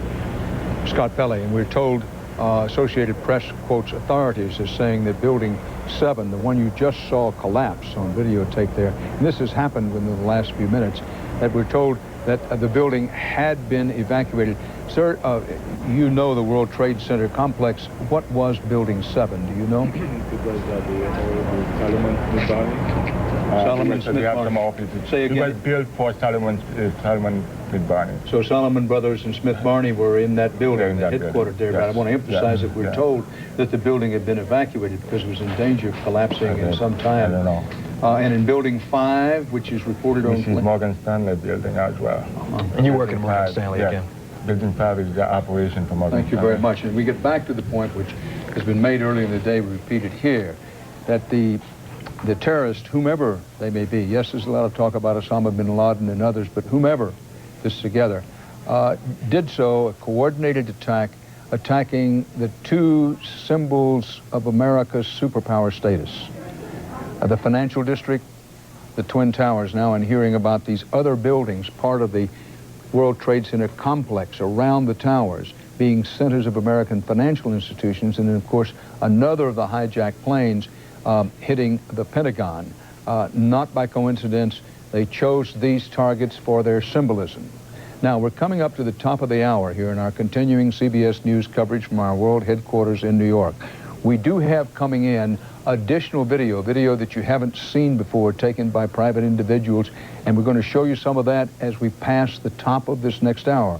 We also, as we've been doing all day, at the top of the hour and then at the half-hour mark, try to bring you up to date on the situation, the latest information, and put a frame around this incredible day, a day that will leave an infamy in United States history. There are no reliable even estimates of the total number of dead and wounded in New York at this time, and it may be quite some time before we have that information. Another building in the World Trade Complex has collapsed. You are watching continuing CBS News coverage of the attack on America. Good afternoon. We're interrupting CBS's coverage of the attack on America to let you know what is happening here in Jacksonville. Any minute now, Mayor John Delaney will have another public briefing, and we'll bring you to you live when it happens. Now, just a short time ago, Florida Governor Jeb Bush issued a state of emergency. He says it is a preemptive response to the terrorist attacks. The state of emergency plan increases security around the state. Meantime, all flights remain grounded until at least noon tomorrow. Channel 4's Fred Halstead joins us now live from Jacksonville's airport. Fred? Rob, the airport is still closed and has been for most of the day. With me now was Airport Communications Specialist Laureen Carson. Tell us when JIA will open again. Fred, at this point, we have not received a directive from the FAA. It's expected and hoped for noon tomorrow, but that is not an official time. So we'll wait to see what the directive is. I guess you guys go on the FAA's word. Is that correct? Whatever they say goes. Whatever the FAA says goes. Talk about the employees who work here at the airport. What exactly will their role be tomorrow? Do they need to call ahead, or what exactly will they know when to come in? What? For Jacksport's Aviation Division employees, we will be operating as usual, as well as for the tenants, we'll be operating business as usual. Is there any kind of hotline you guys have set up so that people will know exactly what to do? When we get the directive from the FAA, we will do a press conference and announce that we have received word to have the planes take off out of JIA. However, I suggest that you call your airline that you're scheduled on, and they will know as well. Briefly talk about the security. Okay, we have secured the airport as of 3 o'clock today. We evacuated the airport per the FAA directive. We have swept all areas here at the airport. Okay, thank you very much. That's Laureen Carson here at Jacksonville International Airport, where the airport remains closed until further notice. We're live at the airport. I'm Fred Halstead. Now, Channel 4's Jim Pickett is downtown, where Mayor John Delaney will hold a public briefing at any moment. Jim? We're at the Emergency Operations Center, and we're standing by to hear from the mayor and from other city officials. They have been meeting upstairs, assessing the situation. Earlier today, the mayor did tell us that there were no critical threats here in Jacksonville and that they want to make this business as usual. Now, again, they've been upstairs meeting, talking over the situation, talking about schools and all of that. And in just a bit, we'll hear what the mayor has to say and what their plans are for this. We'll join the mayor now. There was also questions whether or not everybody has a meeting review we go on tonight scheduled, and I'm going to go ahead and defer right now to the podium where Sheriff Maxwell is standing by. First, let me just thank all of you all for coming. Really, the situation has not changed to any great degree. In the Jacksonville Sheriff's Office, we still maintain our alert status. And the only difference we've seen, we've had an increased number of bomb threats called into our communication center. As a matter of fact, we've had one over the police memorial building ourselves that we had to react to and address. The calls for service continue to be manageable, not much more out of the normal range. We've had a number of requests from city officials to increase security at some of our public buildings, and certainly we are continuing to do that. We've not had a callback, and we thought about initiating a mock callback, but then we had second thoughts about that. But our supervisors are maintaining a list of all of those individuals that they would have to call back, and they remain poised and ready to do that if necessary. So there's no reason for alarm here, but we are certainly staying on top of things. Thank you. Our situation is pretty much the same as well. The questions that have been posed to us is about the Emergency Operations Center. It will remain open throughout the evening. We're probably going to staff till about 7 or 8 o'clock tonight and be back here tomorrow morning at regular hours. Our response team are still continuing to look at our capability of responding if we are asked to do so. Beyond that, it's business as usual for us as well. City Council has our regular meeting tonight. It will be a brief meeting. We will convene simply for technical reasons that have to do with the city budget. However, we will recess shortly after opening our meeting until Thursday night at 6, at which time the council will conduct its regular business. This is in the sensitivity and in respect to the tragedy of today. And I don't think this is a time for the council to be concerning itself with the matters at hand. And frankly, I think our constituents would probably rather be home with their families, and that's what I encourage us all to do. Thank you. Yeah, I think that sort of has captured the summary. The reports from the other agencies, the JEA, is that things are calm and quiet. From the beaches communities that have reported in normal operations, no unusual occurrences. And obviously our wariness is up. All of law enforcement is focused on heightened security, but I think the signal obviously we have is the same that I saw earlier today from the White House, which is you know, tomorrow we start really picking up and trying to move on. It is a horrendous tragedy that with each shot on camera just takes you deeper and deeper into how awful the horror is. As the president, I think, alluded to earlier, obviously a number of churches and synagogues are going to be engaged in some prayer and service activities. I know there's one downtown, I think at First Baptist, and the National Conference is trying to pull some churches together on that. I think, speaking for all four of us, as well as the other representatives and agencies that are involved with the emergency operations, those of you that are people of faith, I think this would be a wonderful time for our country for you to support your church or your synagogue or your mosque for that matter, and try to support those families in the various cities that have been hit. The calls are still going into the Red Cross to try to see if we can get information on family members, and that's probably going to be the most troubling thing over the course of the next week. We do anticipate taking stock tomorrow. Again, all law enforcement is a little more wary now. I spoke with General Fryer just about 15-20 minutes ago, the superintendent of the school system. The plans there are to have school as normal tomorrow. The word we're getting also from the area businesses, several of the tall office towers had some divisions that went ahead and sent their people home, and the word that has come back to us is that they will be operating as normal tomorrow. Obviously, if you're employed in the private ranks, you'd want to check with your employer. We do anticipate city services being open tomorrow. We have not gotten final word from the federal authorities. They'd originally told us they were planning on remaining open. A couple of agencies, I think, went home. HUD, the courthouse did shut about 2 o'clock today, the federal courthouse. Our county court system is planning on operating tomorrow. And then we just hope to try to back up the rest of the country. Ray Alfred did say that the word has been coming from New York that they may seek some paramedics, emergency rescue people up into New York, and the chief will take stock of that. Obviously, there's no flights that will be going. It does appear that we'll literally have some of our rescue vehicles drive up to New York and help out. We probably won't know about that till midday or so or late tomorrow, and the Emergency Operations Center is going to stay in essentially its same condition until tomorrow morning. With that, we'll throw it out if you have any questions.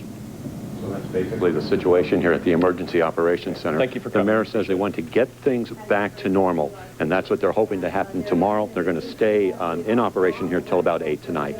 Live from the Emergency Operations Center, I'm Jim Piggott. Of course, you've seen plenty of pictures throughout the day of the incident at the World Trade Center, but you know it was a very serious attack on the Pentagon as well. And Tom Wells talked with a Washington reporter about the horror there. It is just surreal, the situation in our nation's capital this afternoon. And just a little while ago, I talked to Dana Priest, who is the military affairs correspondent for the Washington Post. She was joining us from the Washington Post building in downtown Washington.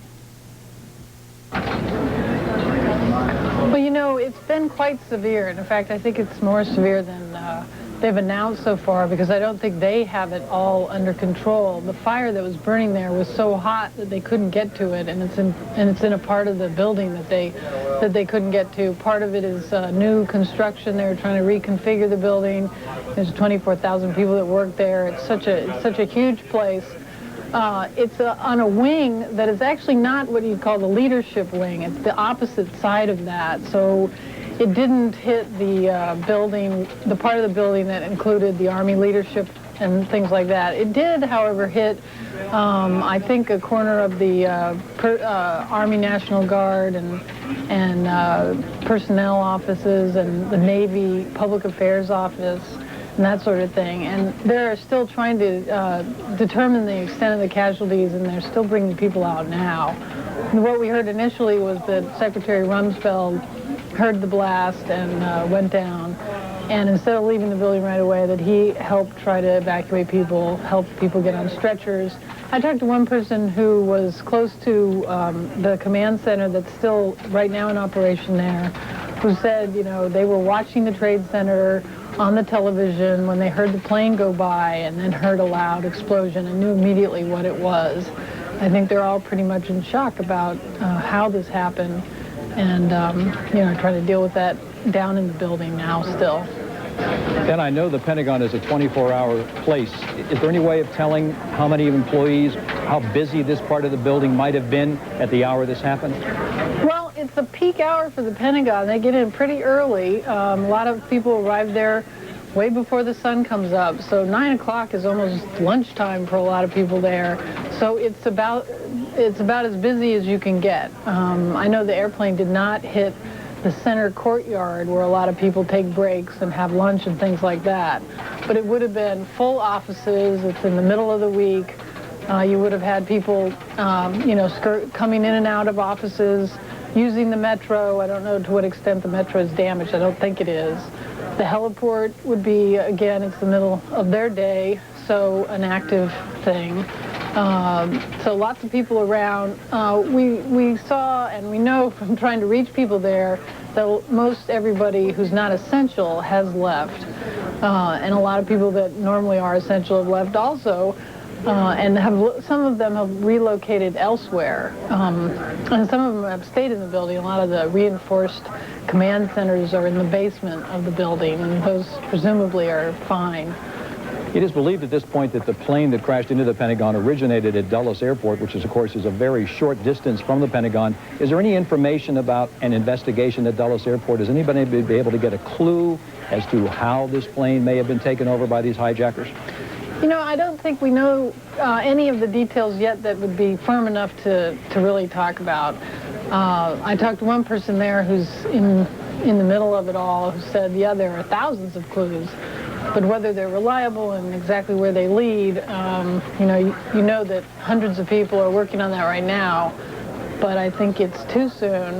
My sense, of course, to state the obvious, is that people are going to try to find out as quickly as they can. But can you give us a sense of the nation's capital? I mean, is it a state of siege up there? Well, having come into the Post this morning, after this happened, actually, you really definitely got a sense you were going against the tide. Everybody was leaving and going in the opposite direction, and the streets were completely clogged, which means, you know, there is a sense of vulnerability because you have tall buildings around you, you have no visibility, you can't move because all the intersections were clogged and gridlock in a lot of places. There were a lot of ambulances around. I noticed one, you know, ambulance from Walter Reed Army Medical Center, which is the center that treats high-level officials, racing down the street. And of course, the first thing I thought was, you know, who's that? And so there is a lot of, it's not pandemonium by any means. A lot of people got stranded because the metro doesn't work, or part of the metro line has been closed down, so people are making arrangements to stay in town or somewhere else. I had a neighbor friend I talked to on the phone who actually walked 3 miles from home or from work to get home in order to make sure her kids were okay. So it's, I hate to say this, but sort of how you could imagine it might be if you're not hunkered down. No one's in their basement, I don't think. But on the other hand, you have a sense that something very different has happened, and you don't know the extent to which it's over or the extent to which it's going to affect you, and that sort of thing. So I think that's the general feeling. Dana, the networks have reported that the Kennedy, which of course is of very great interest to people here in Jacksonville, and the George Washington, that they have been dispatched to New York Harbor to participate in protection of the city and also possibly to help with the wounded. Do you have any information on the Kennedy and the George Washington? Well, I know that it would be a standard procedure on something of this scale to send troops, sailors up to help. And I also know that it would be standard to move large aircraft carriers away from shore. They're big targets, and being close to shore makes people onshore vulnerable. So just as in war, they would move them offshore to be safer to the civilian population. So I can only assume, actually, that they're going up there to help out in the rescue effort. I think we have heard that there are lots of search and rescue units that have been deployed in order to help out New York City. That was Dana Priest, the military affairs correspondent from the Washington Post, piecing together the information that we have heard so far today. Picture the evacuation in Washington in the thick traffic, government employees trying to get home to their families. All the while there were, we believe, military planes that had been scrambled flying over the city, providing air cover. It paints such an unbelievable picture to us. It's extraordinary. At this distance, but... Thanks a lot, Tom. Well, if you have family members that are Navy personnel based in New York or in Washington that you haven't been in touch with, the Navy has a line set up for you. It's for Navy family members only. Here's that number. It's 1-877-663-6772. So if you can't get through to relatives or you need help coping with the shock of this tragedy, we've set up a phone bank. The mental health experts from St. Vincent's, they're here, along with the Red Cross volunteers. Baptist psychologist Dr. Mark Masters is also with us. They'll answer your questions until 6:30 tonight. Call 396-2000 or 1-800-366-9598. For more information on the attacks, you can also log on to our web channel. That's news4jax.com. And don't forget to be patient because there's a lot of traffic on the internet right now. So it may take a little longer to get on. That's right. Now let's take a quick look at the forecast. Here's meteorologist Brian Goddard. Brian? We continue to watch those showers move through the area, and there's not anything severe, just a lot of downpours throughout the area, as you can see. But we do have the cold front to the north of us and the low pressure south of us, and those two will move towards us and intensify. So the next couple of days, we will see a squeeze play with the wind increasing and, of course, the rain showers increasing as well. Same story for tomorrow, 84 degrees, windy with a 60% chance of downpours. Robin, Mary? And keep it right here. We'll have another update in about a half an hour. Barbara Olson, an attorney, very intelligent woman, the wife of the U.S. Solicitor General, the new one, Theodore Olson. She said that the attackers were using knife-like instruments. When she called her husband, she said the attackers, this is on the plane, that would have been the American Airlines Flight 77. She said that the attackers were using knife-like instruments. Now, the officials who quoted this conversation to the woman's husband declined to give any further details of the conversation. In a brief telephone interview from his home, Theodore Olson said his wife was on the plane and that they crashed in the Pentagon, and he said, I wish it wasn't so, but it is. Olson argues President Bush's cases before the Supreme Court. We're going to go back to David Martin at the Pentagon. David, I understand you have some additional information or insight, and then I have an additional question for you, please. You were talking about the plane that crashed into the Pentagon. Someone made the point to me that all of these planes were cross-country flights that had just taken off, meaning they were all carrying full loads of fuel, which would obviously increase the destruction that they caused when they crashed into a building. Whether that was part of the plan or whether it just worked out that way, we of course don't know, but it would certainly indicate, at least initially, that considerable thought and planning went into this attack. Indeed, David, including that they hit the World Trade Center at the height of morning rush hour, right at 9 o'clock. First one building, then the other, right at the very height of rush hour here in New York City. David, stand by because I have some questions about possible U.S. responses. You say, you know, the U.S. will respond. The how and why of that I'd like to discuss with you. But first, we want to go through a sequence of pictures of what happened here in New York today at the World Trade Center, including two pieces of videotape that CBS News obtained exclusively and we've shown only in the last half hour or so. So this sequence of events that will not necessarily be in order, but this to review for you and give you the latest picture information we have is the way it was this morning between 9 and 11 a.m. New York time, Eastern time. One plane has hit the upper tier, but watch the left-hand corner of your screen.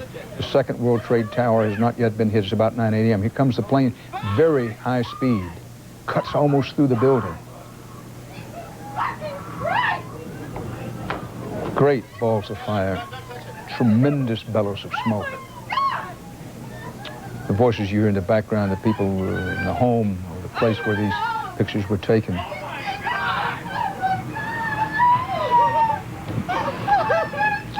So the second building was hit. Now, you note the plane went in at about, that aircraft hit that tower at floor about 71. The first building was hit, 90 or above, say. So both buildings are now smoke and flame. Now, different view. Both buildings are aflame. And then the building that was hit second comes tumbling down. That was the one where the airplane came in particularly quickly and hit the building at about floor 71.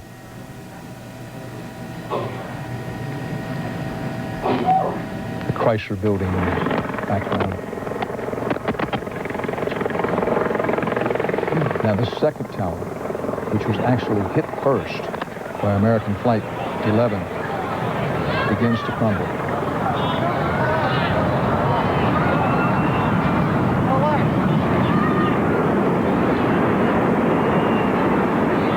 And disappeared.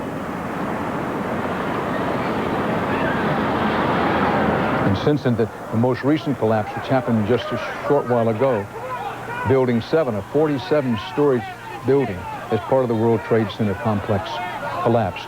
That building had been, we were told, completely evacuated.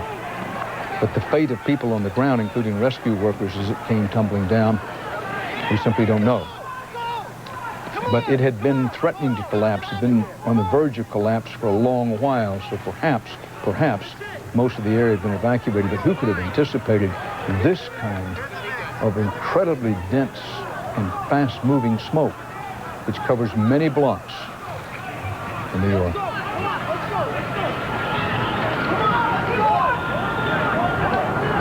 And like some white monster, came quickly down side streets and major thoroughfares. Now stay with me here, stay with us here. CBS, this is another, see the plane? This is another view, more videotape.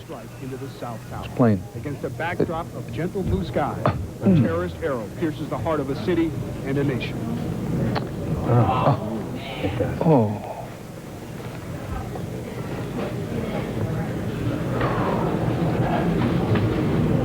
Those two sequences we should see again. One more horrifying than the next. And we will show you. This was a United Airlines flight 175. Some of this video has just now become available.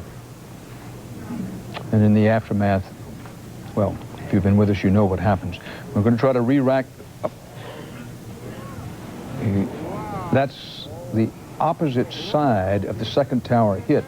Now, we had different views during the day, but this was photographed from that side of the building. Now, we're going to re-cue that sequence of videotape. This includes new videotape material obtained by CBS News over the last hour, hour and a half.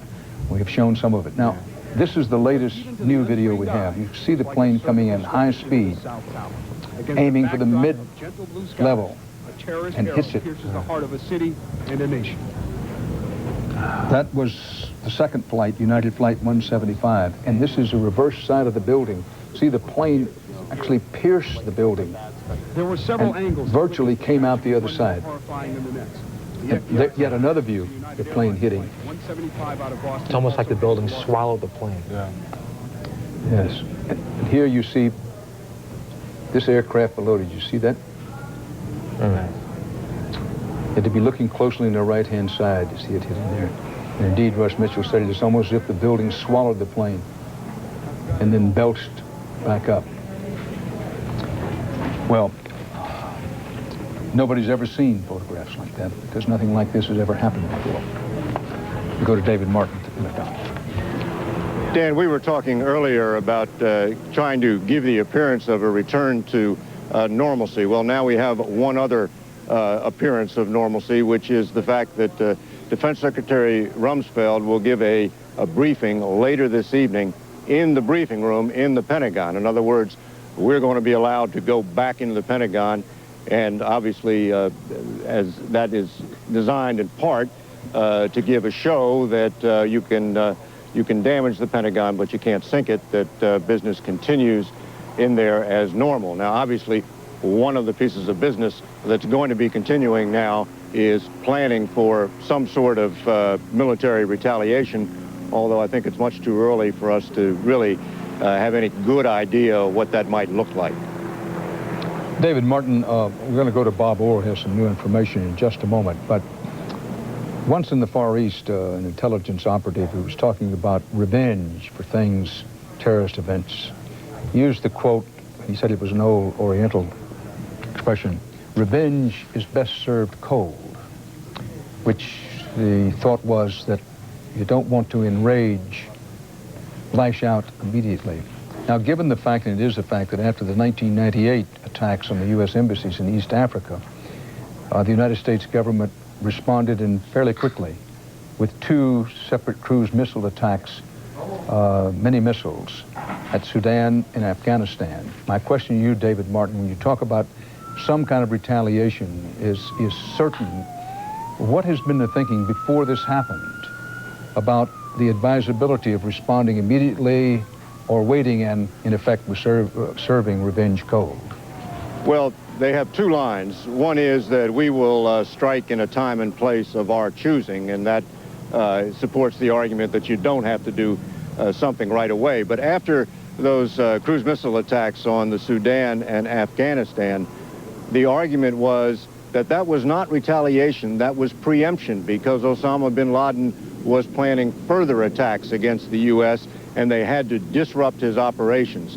So I can see that that argument would apply here as well. The U.S. could say it has intelligence that this was not all the attacks that were planned, that Osama bin Laden had further attacks planned, and they had to act quickly to upset these plans. On the other hand, I can see them wanting to take their time and get it right so that we don't have another largely ineffectual strike as we did following the embassy bombings. The strikes did not get Osama bin Laden, and obviously did not have any lasting impact on his operations, since he has been behind most of the threats that the U.S. has had to react to over the years. And of course, if the evidence indicates that he was behind this as well, then of course we really didn't do much to stop him with that earlier strike. And I think all that would argue for some very large military response, perhaps including going after him on the ground, which of course is always risky because of casualties.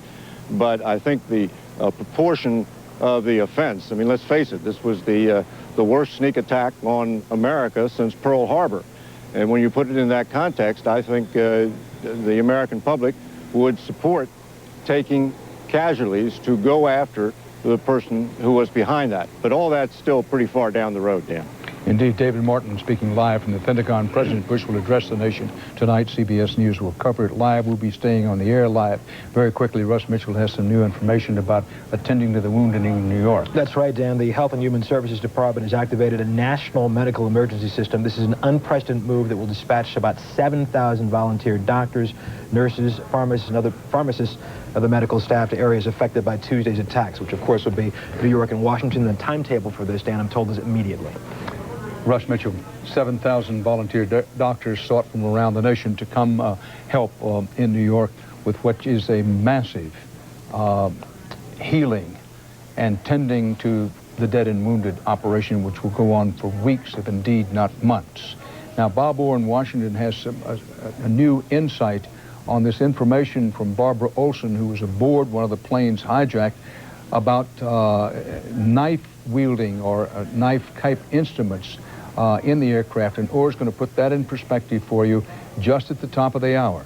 Now, at the top of every hour and at the half-hour mark, we try to bring you up to date on the latest video we have, the latest pictures we have, the latest information that we have, and we'll be doing that just past the top of the hour on many of these CBS stations. The aircraft involved this morning, American Airlines Flight 11, Boston to Los Angeles. That was the first of 2 planes to hit a World Trade Center building. The second was United Flight 175, Boston to Los Angeles. That was the second plane to hit a World Trade Center building. American Flight 77, Dulles, near Washington to Los Angeles. This is the plane that hit near the Pentagon. Then United Flight 93, Newark, New Jersey to San Francisco, is the plane that apparently went down in Somerset County in western Pennsylvania. They believe they might get the cockpit recorder from that, and if they do, it could be valuable information. You're watching continuing CBS News coverage of the attack on America. Good evening, everyone. Jacksonville and the nation gripped with fear, shock, rage, and uncertainty. We are interrupting CBS coverage of the attack on America to let you know what is happening here at home. Florida Governor Jeb Bush has declared a preemptive state of emergency in Florida. Military bases are on the highest state of alert, and area law enforcement agencies are also on alert for suspicious activity around public buildings. Jacksonville city leaders are gathered at the Emergency Operations Center, but the city remains at normal emergency operating status. For the first time in our history, the FAA has shut down the entire nationwide air traffic system. All airports will be closed at least until noon tomorrow. Channel 4's Jennifer Waz joining us live now from a nearly deserted Jacksonville airport. Jennifer. That's right. Other than the media, Tom, Deb, there is no one else here. Airport officials tell us that they have trained for this day for years, hoping that it would never come. And it did. Late this morning, airport officials went on a level 4 security alert. That is the highest security level for an airport. The airport was immediately shut down. K9 units were brought in to check all terminals, the parking garage, and to inspect all 30 planes on the ground. Again, it is just a precautionary measure. Airport officials say they have not received any type of threat here at the airport. Hundreds of travelers, as you can imagine, were stranded. 25 flights were diverted here to JIA, not to mention all of those who were waiting to fly out. Buses were brought in to take many of them to hotels and their final destinations. You can see there some of the K9 units that were checking the parking garage and the long lines outside of the buses waiting for people to go to their final destinations. Now, travelers seem to be in a state of shock, many of them anxious to go home. It's just unbelievable. I can't believe this is another black day in our lives. But I will always remember where we were today. Sad, very sad. We have a lot of sick people out there. What will you do now? Pray. That's all I can say. Many of the people who were stranded and were forced to land here on those 25 flights, many of them got off the plane and had no idea what had happened. There's one woman in particular that I remember our eyes met, and she was crying, very upset. And I remember as I got closer to her, I realized that it was Venus Williams, the U.S. Open champion, and she was so upset, talking on the phone, seeming to be lost, perhaps had never been at this airport before, looking for her baggage. Just very upset, I can only imagine, since the championship just ended and likely she had just left New York and was headed down here to hear what had happened. Now, of course, as far as the airport, no word, despite the fact that national agencies are announcing that perhaps that the airport will open tomorrow by noon. We have received no word of that at all whatsoever, so of course we'll continue to monitor the situation. Now, not only the airport's at high security, but as well as the Navy bases. We go now to Stacey Spanis, who joins us live from NAS Jacksonville. Stacey? Jennifer, things have slowed down significantly at Naval Air Station Jacksonville. That is outside of the base, but as you can see behind me, the security has done anything but slow down. Military policemen have been out here all day long. Every car that is going onto base must show proper identification. Every car is being searched, and a lot of times they're even taking mirrors and sweeping the underside of the vehicles just to make sure that there are no dangerous supplies or anything harmful being brought onto the base. The mood out here today has been incredible. It's been one of shock, one of disbelief, and of course, anger. It's fitting that the heavens should open up on the morning of an unprecedented attack on Americans. Cars lined up in the rain, waiting to get onto Naval Air Station Jacksonville. Many more lined up to leave. Dozens of non-essential military personnel were sent home with heavy hearts, thinking about what happened. The people that's in there, you know, their lives, you know, they woke up this morning going to work. They didn't have no idea that something like this was going to happen. Security at the base quickly shot up to Delta, the highest level. Feelings were high too. Many vowed revenge. Others vowed a healing of the American spirit. I'm an ex-ordnanceman from the Navy, retired. I think we need to start making some nuclear parking lots of the Arab nations, because that's all they understand is force. This is terrible. That's all I can tell you. That it's just terrible. Something has got to be done. We can handle it. I'm sure we can handle it. You're looking at the flag earlier today. Amid all the hoopla that was going on out here, no one had time to lower the flag to half-staff. They have since done that, and they all saluted when that was being lowered. Just some logistics out here at NAS Jacksonville. NADEP has been closed until further notice. We do not know when it will open. Workers are being asked to stay home. Also, any routine doctor's appointments at the hospital out here at NAS Jax have been canceled, and we have heard they will be canceled until Friday. More live at NAS Jacksonville. I'm Stacey Spanos. We've just received a report that there are explosions in the capital of Afghanistan, Kabul. No details on those explosions, no information on how the explosions may have been caused. But the latest development is right now there are reports of explosions going on in the capital of Afghanistan, Kabul. We'll attempt to get you more information as soon as we can. And we do want to show you a special phone number that has been set up for families of Navy personnel who may be stationed in the vicinity of today's attacks. Again, the Navy is only asking that family members who are concerned for their relatives call. It is 877-663-6772. And we are looking now at the screen from CNN of the breaking news of explosions going off in the Afghanistan capital. Again, this word has just come from CNN that there are some kind of explosions in the Afghan capital of Kabul. Northern Alliance here, we could hear detonations coming from that northern area as well. But on the perimeter of the city, particularly in the direction of the Kabul airport, which is about 5 to 8 miles from where we are, detonations coming from there. I remember standing on this balcony about 4 years ago watching fighter jets bomb that airport as part of Afghanistan's ongoing civil war. The flash at the airport to us hearing the detonation at the hotel is about the same duration. So I am using that as an estimate to gauge that those missiles again are falling in the area of the airport. First, we're seeing the flash, and then we hear the detonation some several seconds afterwards, and they appear to be coming from that airport area, in some cases several miles away from it. There is still a lot of flashing we can see in the air reflected off clouds. That could be thunder and lightning. However, there's a possibility that those reflections are missiles landing elsewhere. The flashes as they explode and reflecting off the clouds. But it's not a good indication. We certainly don't hear any detonations coming from that particular direction at this time. The anti-aircraft fire that we were seeing a little while ago is not coming up from the city.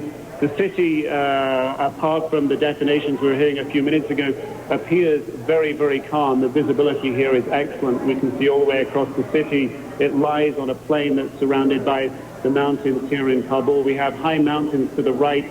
These mountains were used by the Mujahideen as vantage points for shelling the city several years ago during the Mujahideen infighting in Kabul. The last 5 years, the Taliban have been in control of this city, have been trying to extend their control over and across Afghanistan. And the Foreign Minister this evening telling journalists and CNN that he didn't believe that Afghanistan would be attacked. He said if Afghanistan was attacked, then they would call it, the Taliban would call it an act of state-sponsored terrorism, Joey. All right, that is CNN's Nick Robertson. Again, please keep the line open to us. Nick Robertson there in Kabul, Afghanistan. For our viewers who are watching this with us on the air, again, we're getting this from video phone technology. You're seeing this exclusively on CNN. It is a very new technology, and so you could tell from the audio line it is not as clear as our typical TV feed, and the visuals obviously are not as clear, but you are looking at the city of Kabul in Afghanistan. This is the seat of the Taliban government there, not its spiritual center, but its government center in any case. You are seeing in just about the last 10 minutes, we have been hearing these reports from CNN correspondent Nick Robertson on the ground in Kabul of an explosion. You see on the right side of your screen about a third of the way over, the flames of fire. They were quite large just a short time ago, seem to have simmered down, but again, we're just not seeing very much of this because it's the video phone. Again, Nick Robertson saying that they had seen tracers going up as well. They have been listening and hearing the possibility of additional explosions elsewhere. They're trying to follow that, but it's a little bit hard to tell. Again, it is 2:30 in the morning in Kabul. And Nick Robertson continues to watch there. Now let's turn to Judy Woodruff for us in Washington. Judy. Joey, we are in the studio in Washington, but of course riveted to these pictures coming out of Kabul, Afghanistan. With me in the studio watching former United States Defense Secretary William Cohen and Republican Senator Orrin Hatch of Utah. I want to ask both of you about what's going on. Let me begin with you, Secretary Cohen. Is this something that is likely to be the United States retaliating, which is what I think immediately comes to people's minds? I think we have to be very cautious in coming to that judgment, Judy. What we're looking at now is the United States gathering information and intelligence. Obviously, there are many plans and contingency plans that we have to deal with responding to any potential terrorist threat that might be in the offing again. But I think it's very premature to make any judgment on this. This could be part of the civil war that's been raging on for some time, and so I think we have to wait to get more information. What do you mean part of a civil war? Well, there's been a civil war raging in Afghanistan for some time now, and this could be simply the factions still carrying on their fighting in Kabul, rather than any kind of an attack being launched by the United States. Are you saying, Mr. Cohen, that it's unlikely that the United States would move this quickly? I'm asking that because just a few minutes ago I was interviewing former Secretary of State Lawrence Eagleburger, and he said flat out what the United States needs to do is strike against countries like Afghanistan that are harboring terrorists and not wait to find out exactly who was responsible for today's atrocities. Well, I think we do have to isolate and ostracize those countries like Afghanistan and others who are on the terrorist list who give safe harbor for terrorists. But I think we have to be a little more judicious rather than simply striking out. We have to get more information, and further strikes might be warranted. But at this point, I think we get all the information, then make a very ice-cold decision in terms of what we need to do to protect the American people and make sure that this doesn't happen again. But I think that may be a bit premature at this point. Senator Hatch, again, we're stressing we have no idea who's behind these attacks in Kabul, the government center of Afghanistan. But if this were the West, if this were the United States, would it be appropriate to retaliate so quickly? Well, we have some information. You know, about a month ago, we had information that they were planning on some big strikes, people who were affiliated or associated with bin Laden. Then just today, we've intercepted some information where some people who are associated with bin Laden basically said that they had hit 2 targets. So it looks to me like there's increasing evidence, even though it's fragmentary and even though it's not positive, that bin Laden is behind all this. And of course, I first warned the nation in 1996 on Meet the Press that we better get hold of bin Laden or he's going to kill Americans. We're going to bring back our Nick Robertson there on the ground in, or I should say on top of a building there in Kabul. Nick, you're on. Go. Well, certainly the fire we were watching on the horizon before, I'd made the assumption that it was an oil depot burning because we'd certainly seen flames, a dull yellow fire turn into a bright orange fire with flames leaping into the sky. I've been informed by my associates here who work with us in Kabul that it's very likely an ammunition dump that we're looking at. They believe an ammunition dump is located in that area. That, of course, would account for some of the explosions that we've been hearing here as ammunition has detonated and gone off from that location, Judy. Yeah. Certainly it's all quiet here in Kabul right now. Certainly no more explosions are being heard around the city. And we certainly believe what we're looking at now is an ammunition dump, the fire at that dump now dying down, and we're hearing no more detonations coming from that dump.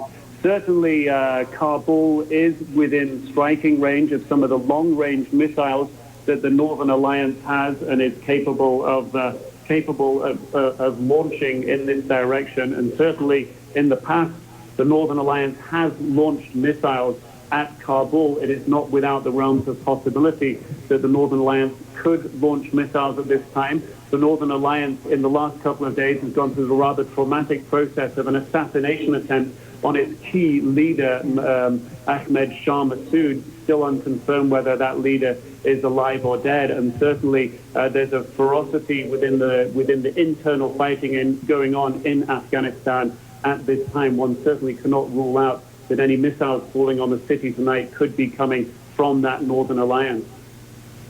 So, Nick Robertson, just to clarify, you're saying it could well be part of an internal, a civil war that we see here, and not a result of something coming from the West, NATO, the United States? From our vantage point this evening, we can certainly report a large number of explosions around the city, what appears to be an ammunition dump on fire, a lot of return fire coming up from positions in Kabul. We cannot say from this position at this time exactly where the missiles are coming from, those causing the detonations in and around the city of Kabul. It is possible it's from the Northern Alliance, and of course there is the other possibility that we've been talking about this evening. And Nick, is this typical of the kind of fire that you've been seeing back and forth in this war that's been going on in Afghanistan? Is this at all typical? No, one would definitely have to say it's not typical. The strikes on Kabul have been very infrequent over the last few years, very occasional. The Northern Alliance very aware that it's been blamed in the past of many civilian casualties by launching attacks on Kabul, so there have been very few direct attacks on the city. And indeed, the forces of the Northern Alliance are at such a distance back from the city, only long-range, well, medium-range missiles capable of going 30, 40, 50 miles are able to reach the city from their positions. And it's certainly not something that's happened in this city, a barrage of this type, a sustained artillery attack or missile attack of this type in recent years even. All right, Nick Robertson, we want you to stay connected to us. Let's keep this connection alive. But as we're watching these pictures, let's now go back to New York and to Aaron Brown. Aaron. Judy, thank you. I'm joined. We're now going to break away from CNN's coverage, and we're going to go back to Dan Rather to continue CBS News' coverage. Bob, could you excuse me one second? Speaker of the House. I'm sorry, Dan. I'm awfully sorry, Bob, and forgive me for doing this, but bulletin material. A U.S. official, a high-ranking U.S. official, unidentified, has said he believes the Kabul, Afghanistan explosions are not, I repeat, not U.S. action. This high-ranking U.S. official, we have this from only one official, says that it may be some operation of the Afghan opposition, which we mentioned to you earlier. Now, to put this in some context, yes, there have been explosions, at least one and maybe more, and some fires in Kabul, Afghanistan. And yes, one news organization has reported that it was American missiles. But we've said from the beginning we had no confirmation of that. Now, not only do we not have confirmation of it, we have one high-ranking U.S. official who said, and this is a direct quote, that he believes the Kabul explosions are not a U.S. action. Bob, forgive me for interrupting you, but it was important to get that in, and now let's pick up where you were, please. Oh, absolutely, Dan, and there's no question about it. I would also say that I have been in contact with several folks in the intelligence community over the last hour, and no one has mentioned that to me. That does not mean that there might not be something going on there, but nobody has volunteered any information about that. What I wanted to stress here is that the effort tonight will be to show that this government is functioning and is unified, in addition to a joint press conference on the steps of the Capitol where you'll have the Republican leaders and the Democratic leaders joining to say they support the actions of the president and that they are determined that we track down who did this and that they be punished. In addition to that, at the Pentagon, Defense Secretary Rumsfeld is now scheduled a news conference, but he will be joined again by Republicans and Democrats on the Armed Services Committee. The chairman, Carl Levin, a Democrat, and the ranking Republican, John Warner, will be on the podium with Defense Secretary Rumsfeld. Then over at the FBI and the Justice Department building, the Attorney General is going to have yet another briefing, and we are told that he, too, will be joined by other members of the cabinet and perhaps some members of the Congress. The effort tonight is to show, and I must underline this, this is considered the single most important thing now in Washington, to show that this government is functioning, that this government cannot be frightened off, and that this government will act now as one. That's pretty much the latest details as we have them here today. Bob Schieffer, our chief Washington correspondent, joining me now on the set here at CBS News World headquarters in New York. Sandy Berger, who was for the better part of not entirely 8 years head of the National Security Council in the Clinton administration, one of the most knowledgeable people in the country about U.S. intelligence operations and the terrorist networks worldwide. Thank you for being with us, Sandy Berger. Give us some context and perspective on what's happened here today. Dan, I think this is a watershed event that has taken place today. This is a massive escalation, both in capacity and intent, of the terrorist assault on the United States. And I think that it means we enter now an entirely new phase. I think it's extremely important that we stand behind the president at this stage, because there's not going to be a simple and swift solution to this. This will take a sustained, concerted, long-term effort to reverse this. I believe we will know sooner rather than later who is responsible. I think this is so sophisticated and there's so many pieces here that both with respect to the physical evidence and the intelligence that we will know before long who is responsible. But there's no magic bullet, literally or figuratively, that will take care of this. This is going to take a sustained, determined effort by the American people supporting the president, because we're in for the long haul here. Sandy Berger, you were there. You were in the room when the decision was made in 1998, after 2 American embassies in East Africa had been attacked by terrorists with great loss of life, including American life. Some version of that meeting has to be held at some point with this new President Bush administration. Take us into that kind of meeting. What are the options the president has? Well, I think it's useful to think about this almost in 2 pieces, Dan. First of all, an earthquake has struck New York and Washington today. There are victims. There's still people in those buildings. So in the first instance, obviously, this is still a rescue relief operation, and there has to be focus on whether all of the resources and assets of the United States are being put to the assistance and to the aid of our mayors and governors in dealing with that. Second of all, it's a buttoned-down security operation, and I think the administration has made very clear today by their actions that they've secured other potential targets. And then it is an intelligence operation to determine who is responsible, and then a strategic effort to determine what the appropriate response is. But I don't think we're talking here, given the nature of this assault on the United States, we're not talking about a simple, quick, even one punishing kind of response. We're talking about concerted action with our allies. We're talking about not only dealing with those who may harbor the people responsible, but any countries that cooperate in any fashion.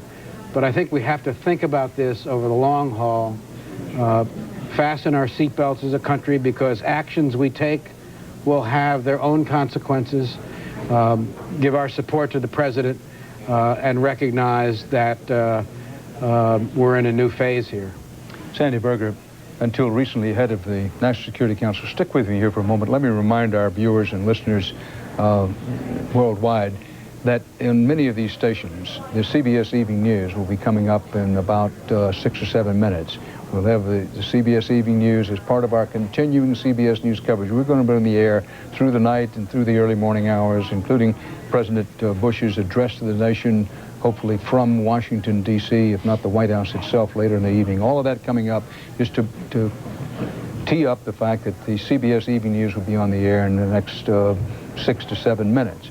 Right now, we continue our conversation with a man who, you can't say this, but I will, Sandy Berger. I don't know of anybody in the nation, with the possible exception of former President Clinton, because he was in office 8 years, who would know more about our intelligence capabilities, what our intelligence agencies report to us, and what the options are. I want to get back to that moment in 1998 when it was clear that our embassies had been the subject of ghastly attacks by terrorists. Now, the decision eventually was to launch cruise missile attacks against targets in Sudan, Africa, and in Afghanistan itself.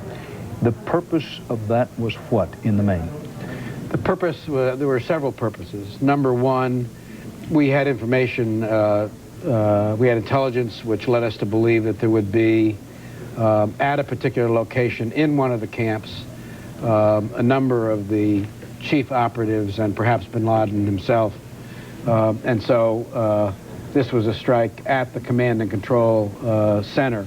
The hope was you might get him or get some of his people. That's correct. Now, we have to understand here that for intelligence to be useful in this situation, you have to know where things may be hours in the future. That's very difficult to determine. So in one sense, it was a strike at the command and control. In another sense, we had some information which led us to believe there might be further attacks. And obviously, there was a punitive element and a deterrence element as well. Now, was it or was it not President Clinton's intention to, among other things, to send a message to bin Laden and others of his ilk that the reach of the United States was unlimited? There would be no place where they could be assured of being safe. Well, that certainly was an element here, but one should not have any illusion about the difficulties here. Afghanistan is a long way from nowhere, 1,000 miles from the nearest body of water. Pakistan between Afghanistan and the nearest body of water. And so it is not, and Afghanistan itself is a mountainous, if you've been there, Dan, you know, it's rough terrain and plenty of places to hide. We have not, over the years, whether it's been Adid or Noriega or others, been terribly successful when we've targeted individuals. But this is such a qualitative escalation here that we need to be thinking, I think, in different terms. We need to be thinking in a sustained, long-term fashion. But again, we don't know who's responsible for this, and I think you've said that many times today, and I think it's important to continually repeat that. America's driven by facts and not by surmises. But I do believe it won't be long before we do. We just need to recognize here that there's been a massive escalation, both in terms of capability and in terms of intent, which will require, I think, from the United States and our allies, a sustained and concerted and integrated and long-term effort. Because we're looking at the new face of war, 21st century fashion. I think that's a fair statement. Sandy Berger, until recently head of our National Security Council and was for a long time, we appreciate you being here tonight, and I appreciate your service to our country. Thank you, Dan. Now, as we get ready for the CBS Evening News, the number of dead in New York and in Washington, for that matter, undetermined, but in New York, the number is feared to be catastrophic. At the Pentagon, the number of dead and wounded conservatively estimated at least 100. Subway and commuter train lines, tunnels, and bridges were shut down in and around Manhattan for a long time today. A limited service out of Manhattan was restored late this afternoon, and within the last couple of hours, some very limited access back into Manhattan was restored. New York Stock Exchange, NASDAQ, and American stock exchanges all closed tomorrow. All Broadway shows closed. Thousands of New Yorkers have responded already to the call for blood donations. The American Red Cross is one place accepting blood donations. 1,700 National Guardsmen have been deployed to New York City to back up police, fire, and other city resources. Those are among the facts as we go to the half-hour mark. Now, at the half-hour mark, this half hour, on many of these stations, we will come forward with the CBS Evening News. President Bush is on his way back to Washington, intends to address the American people tonight. Secretary of Defense Donald Rumsfeld will be briefing at the Pentagon. As for what's happening in Kabul, Afghanistan, unclear, but a high-ranking U.S. official has told CBS News he does not, I repeat, not believe there's been any U.S. missile attack on Kabul, Afghanistan, as has been reported by at least one other news organization. There were some explosions in Kabul, and while one reporter on scene said it was a missile attack, I repeat that one high-ranking U.S. official says he does not believe that that is the case. Now, our CBS News coverage from our worldwide resources will continue in a moment with a special edition of the CBS Evening News, which will be part of our continuing coverage of the attack on America. Sandy, that was just excellent.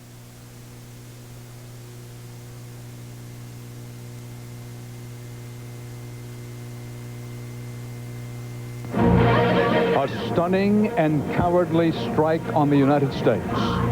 Terrorists send mighty skyscrapers crumbling to the ground. Many innocent people are dead. The president vows the killers will pay for this attack on America.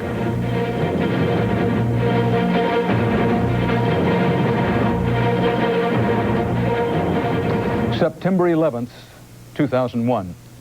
You will remember this day as long as you live. Good evening again. This is CBS News continuing coverage of the attack on America. A series of coordinated terrorist strikes today at this country, its people, our freedom.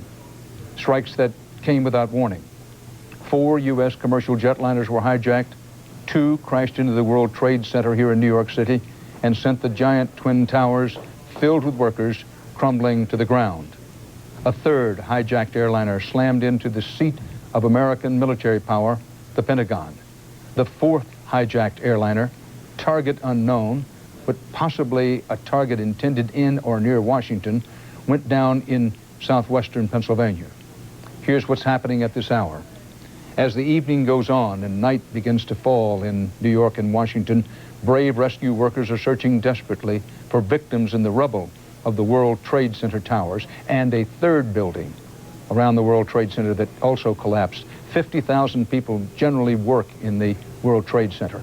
A count of the dead still a long way off. Emergency operations are also continuing at the scene of the crisis at the Pentagon in Pennsylvania. There were well over 250 people on the 4 crashed planes. In contrast to the chaos on the ground, the skies are eerily quiet because the FAA has grounded all civilian aircraft at least until noon tomorrow. There is unprecedented security around the leadership of the U.S. government. President George W. Bush will address the nation from Washington. We're now told at 9 Eastern time this evening, and that will be roughly 2.5 hours from now, the president will address the nation. The president has put the U.S. military on high alert worldwide. President Bush vowed that the United States will find and punish whoever's behind what he described as, quote, these cowardly acts. Early speculation, underscore the word speculation, centers on Osama bin Laden. We have mobilized the full resources of CBS News to bring you clear, accurate coverage of this day that will live in infamy. CBS News correspondents and producers are deployed throughout the country and around the world. We began here in New York City, ground zero for the attack on America. This day's horrific events began with the familiar turbine whine of jet engines over New York City, but this Boeing 767 was too low and not in the regular flight pattern. It was aimed straight for the massive twin towers of the World Trade Center. CBS's Byron Pitts is on the scene tonight. Byron? Dan, without exaggeration, this part of Manhattan looks like a battlefield. We have seen blood. We have seen body parts. We have watched people die in front of our eyes. This was terrorism, like we in America have never seen before. 8:48 a.m., mayhem in Manhattan. We saw a plane coming very low, and everyone said, wow, that plane is very, very low. I was walking to work, and all of a sudden, I see a jet crash into the first tower. An American Airlines flight loaded with 92 people crashes head-on into the North Tower of the World Trade Center. And then we heard the crash. We ran to the window. Into the building. It went into the Trade and Center. We hit the Trade Center. We saw the shrapnel fall, and then we said, get out. And minutes later. There's another one. Another plane just hit. Right. Oh, my God. Another plane has just hit. I heard a roar, and I looked around thinking that it had to be a helicopter, and I looked up and I saw the second plane hit. A second commercial plane, a United Airlines jet, also hijacked, carrying 65 people, plows into the South Tower. First one we thought was an accident. When we heard there was a second one, we definitely thought it was terrorism. On the ground, witnesses could not believe their eyes. 70 stories up with the building burning. Reason gave way to desperation. New York's bravest never had a chance. We really never even got to that close to the building. The explosion blew and it knocked everybody over. Less than an hour later, the South Tower came crumbling down. It collapsed. The top floors collapsed down. I saw it blow and then ran like hell. Thank God. I'm 69, but I can still run. But it was far from over. Tower 2 collapsed into Tower 1. Within minutes after that, we were ordered out. When the dust settled, signs of life started to emerge. Chaos. There's chaos out here, it really is. So the Twin Towers fall. It's amazing. It's crazy. I can't believe this shit is happening. I really can't. It's nightmares. Armageddon right here. This was the worst act of terrorism on U.S. soil, but not the first attack on the World Trade Center. 8 years ago, terrorists set off bombs in the basement in an effort to take down the two towers. They failed. Today, mission accomplished. I tell you what, it's a sad day for America. It really is. By 2 o'clock this afternoon, firefighters and police officers and paramedics by the hundreds stood by, many of them feeling helpless. There was nothing they could do at this point because the building was still unsecured. Our main priority is to get in, do a search and rescue, look for survivors, and then clean up what's left. And we can't do that until the building is deemed safe. Ankle deep in debris and despair, rescue workers waited. Some had relatives of their own inside. One police officer told me her sister worked here on the 40th floor, due in at 9 a.m. She was always early, she said. Always. A sign on a paramedic's van spoke volumes.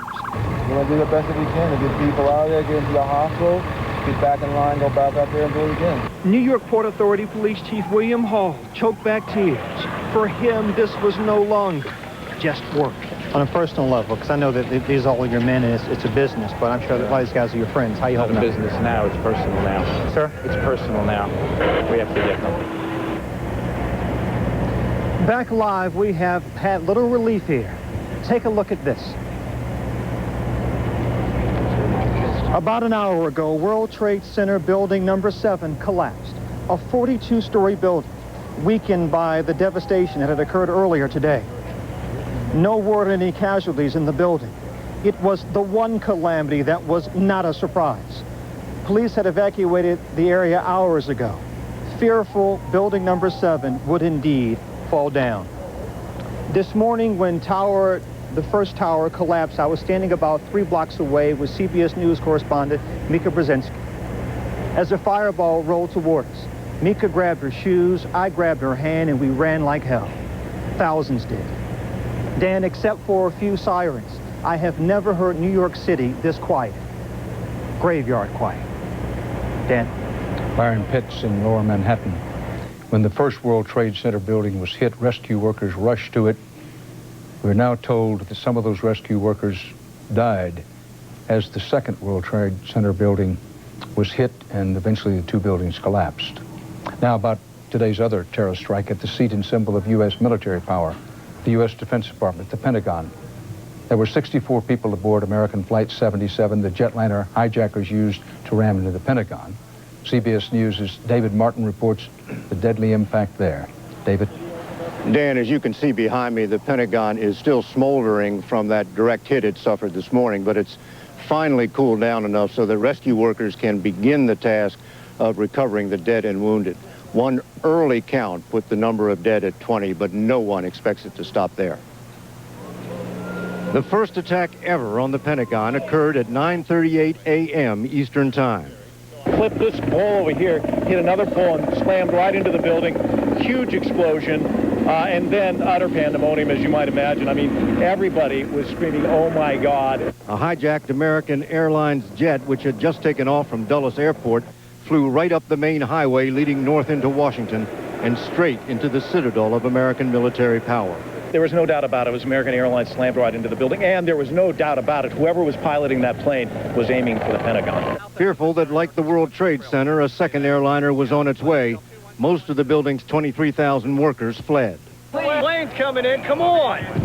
Let's go. Come on. We're not playing around here. Let's go. F-16 fighters circled overhead looking for a second attack, but the damage had already been done. The plane had drilled a hole about a third of the way through the world's largest office building. The wounded were rushed to nearby hospitals as the fire spread and an entire section of the building collapsed, trapping many, many more inside.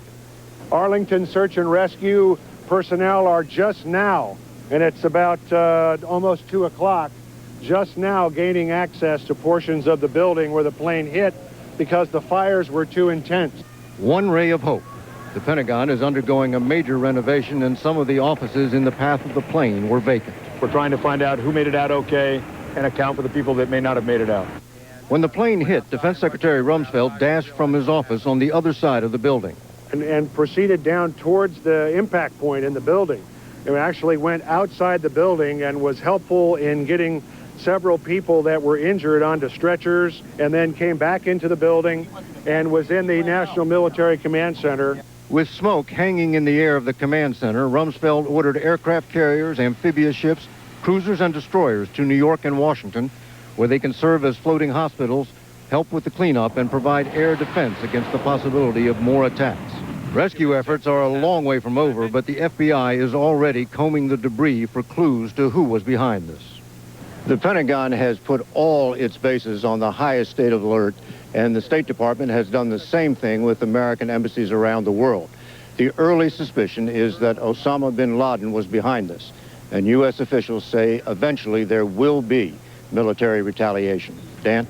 David Martin reporting live from the Pentagon. President Bush is just reported to have landed at Andrews Air Force Base just outside of Washington. He is said to be going to the White House itself.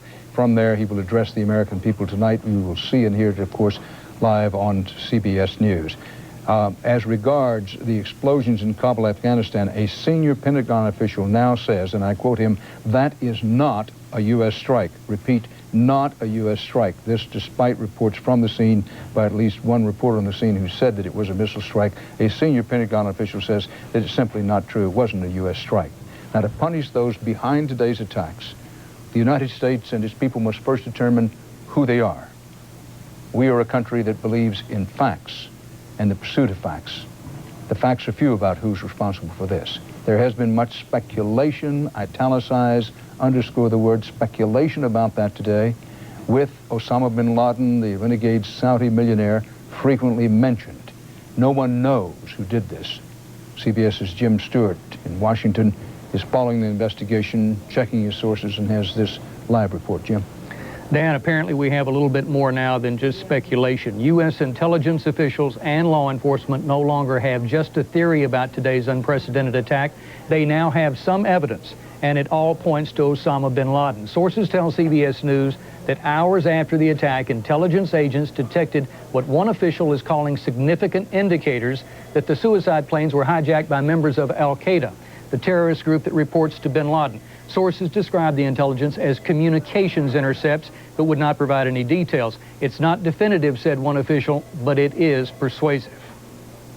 Sensing that bin Laden would quickly become a suspect, Afghanistan's ruling Taliban party, which has been giving him safe refuge, called a press conference. We do not allow Osama bin Laden to operate from our land, the Taliban said, warning the U.S. not to take any, quote, speedy actions to retaliate. Meanwhile, law enforcement sources said there had been no credible claims for the joint attacks and that intelligence had picked up no specific threats aimed at targets inside the United States before the attacks took place. Within minutes of today's attacks, officials were pointing to the 1993 bombing of the World Trade Center by a group with ties to bin Laden, citing it as proof that bin Laden has never given up on his dream to destroy the symbol of America's economic power. And in recent months, analysts say bin Laden has only become more and more sophisticated in his attempts to strike at the United States. They point specifically to his simultaneous attack on 2 U.S. embassies in East Africa. They also went directly against a U.S. destroyer, which was heavily guarded, and they did put a hole in that ship, the USS Cole. So they have a track record of conducting attacks that one would think they might not be capable of. Late today, the U.S. intelligence community was rapidly sorting through a priority list of potential suspects within the U.S. for electronic eavesdropping, with sources saying the number may reach into the hundreds. There is also specific physical evidence that investigators are eager to examine. First are the transcripts of communications between the suicide aircraft and ground controllers, and second are cockpit tape recordings of conversations in the doomed aircraft themselves. The working theory is that the hijackers were pilots themselves and forcefully took over the controls to dive the jets straight into their targets. Dan? Jim Stewart, good work with getting that new information about increasing evidence, real hard evidence, nothing conclusive yet that bin Laden is tied to this. But do U.S. intelligence officials know where bin Laden is? Still in Afghanistan, Pakistan, Baluchistan? Do they have any idea? As recently as the beginning of the week, they had reason to believe that he was hanging out in the two locations that he has most frequently been at in Afghanistan, and that's the cities of Jalalabad and Kandahar. Now, he travels frequently, Dan, and he does so by SUV and caravans with sometimes as many as 100 guards. It's a safe bet that he is on the move again tonight. United States Secretary of Defense, thank you, Jim Stewart. U.S. Secretary of Defense Donald Rumsfeld has begun a briefing at the Pentagon. We pick it up in progress live. Ladies and gentlemen, as the Secretary just said, today we have watched the tragedy of an outrageous act of barbaric terrorism carried out by fanatics against both civilians and military people. Acts that have killed and maimed many innocent and decent citizens of our country.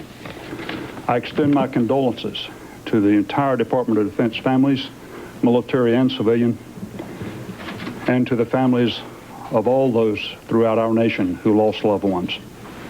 I think this is indeed a reminder of the tragedy and the tragic dangers that we face day in and day out, both here at home as well as abroad.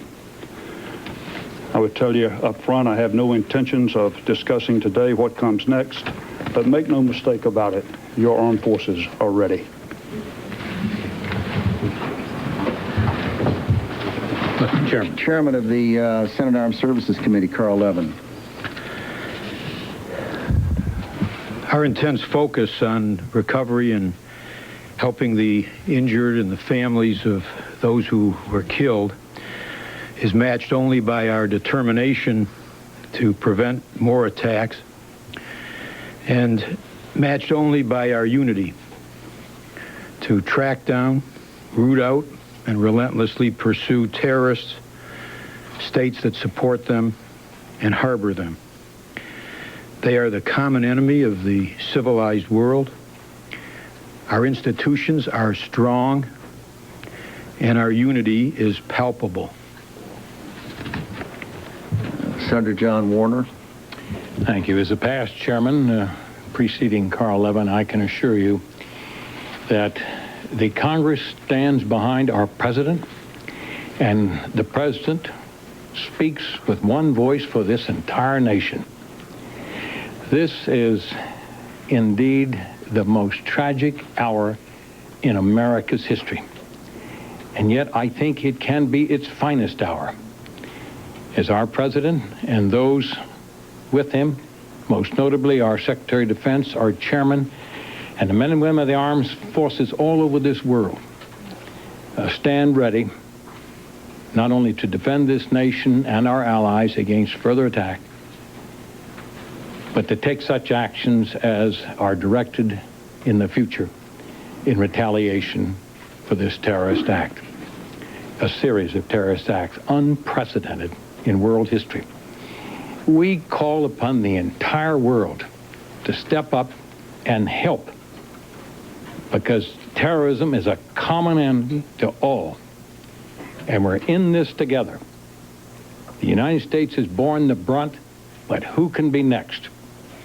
Step forward and let us hold accountable and punish those that have perpetrated this attack. Again, I commend the Secretary, the Chairman, and how proud we are. We spoke with our President here moments ago. He's got a firm grip on this situation, and the Secretary and the General have a firm grip on our armed forces and in communication of the world over. Thank you very much. We'll take a few questions and then we'll adjourn. Charlie. Mr. Secretary, did you have any inkling at all, in any way, that something of this nature and something of this scope might be planned? Charlie, we don't discuss intelligence matters. I see. And how would you respond if you find out who did this? Obviously, the President of the United States has spoken on that subject, and those are issues that he will address in good time. Mr. Yes. Secretary, we are getting reports from CNN and others that there are bombs exploding in Kabul, Afghanistan. Are we at the moment striking back, and if so, is the target Osama bin Laden and his organization? I've seen those reports. In no way is the United States government connected to those explosions. What about Osama bin Laden? Do you suspect him as the prime suspect in this? It's not the time for discussions like that.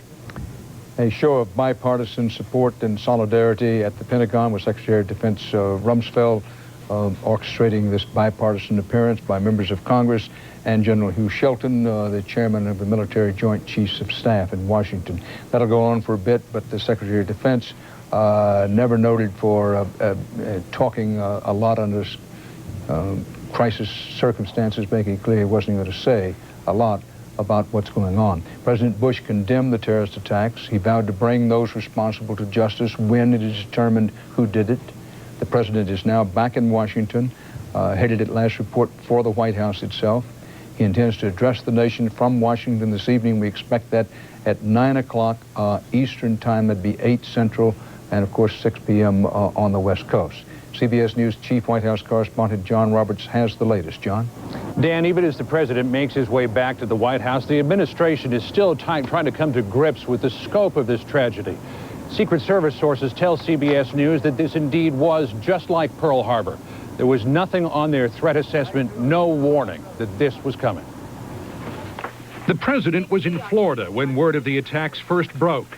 Reading with a group of elementary students, Mr. Bush was stopped cold when his chief of staff delivered the news.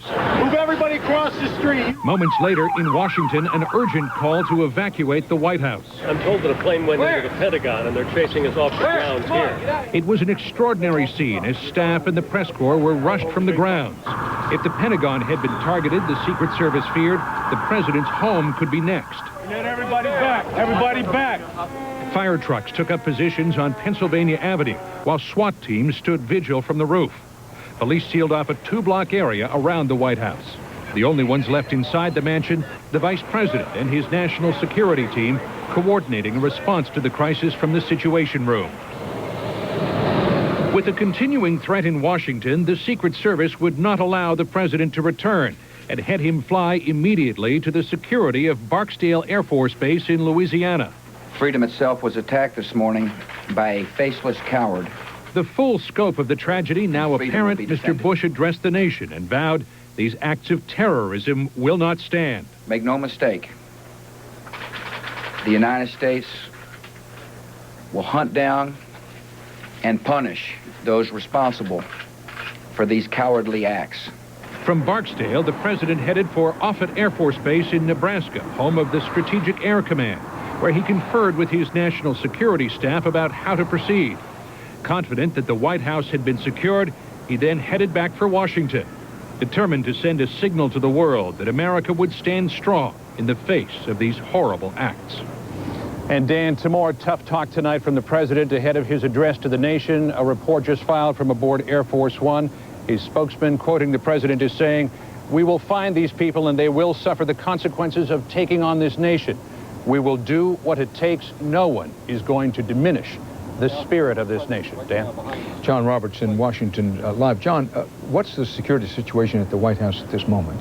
Well, Dan, the White House is still locked down. We are not allowed back in. There is a small crew that's been allowed back in to tape the president live tonight at 9 o'clock. You can see the helicopters are just starting to arrive on the south lawn of the White House.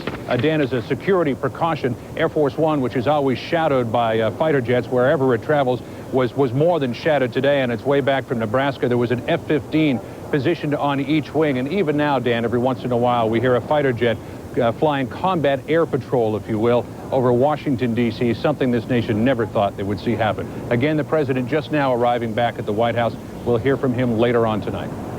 At 9 o'clock Eastern Time. Thanks, John Roberts. One of the few things that seems certain tonight is that these hijackings and attacks were meticulously planned and carried out with great precision. It also took a lot of money to do it. All of that is strongly supported by hard facts now at hand. CBS News correspondent Bob Orr, who covers aviation for us, has pieced it together. Bob? Well, Dan, there's no doubt at all it was a highly coordinated attack, launched with simultaneous breaches of security at 3 of the nation's busiest airports this morning.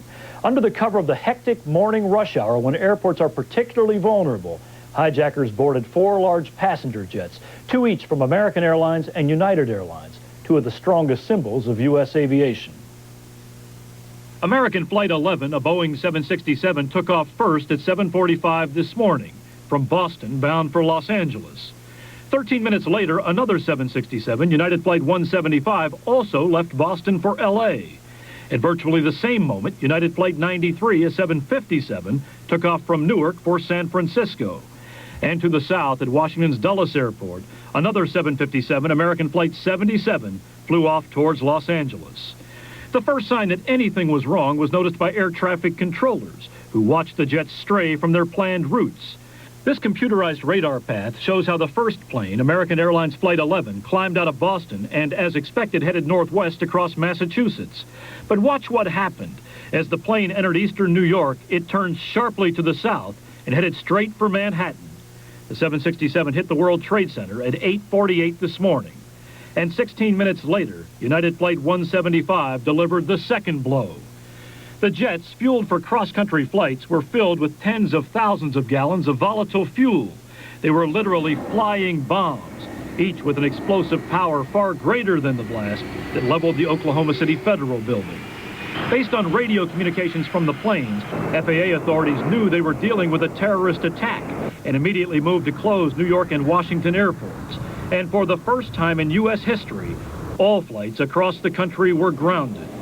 The airport's being evacuated. They need to go home.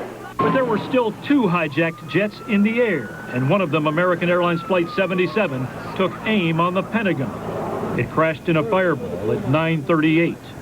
Meanwhile, the 4th plane, the flight from Newark to San Francisco, was heading west, and it traveled all the way into northeastern Ohio.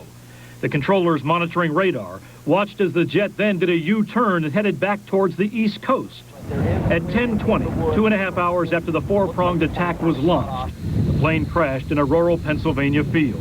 I happened to hear the plane come through. It sounded like it was running normally. When it come down over top of me, I seen it go nosedive straight into the ground down here. 285 people died aboard the airliners today, and tonight the FAA is at a loss to explain how the security failures happened this morning. Now, you should know that numerous investigations have revealed gaping holes in this nation's aviation security system. But an important point to remember, and as I continue here, you see the president arriving in Marine One on the south lawn of the White House. It's important to remember that these were suicide attacks this morning, long acknowledged worldwide as the very hardest to stop. There is no piece of equipment, no scanner, no screener that absolutely can stop a terrorist who is willing to die. Dan?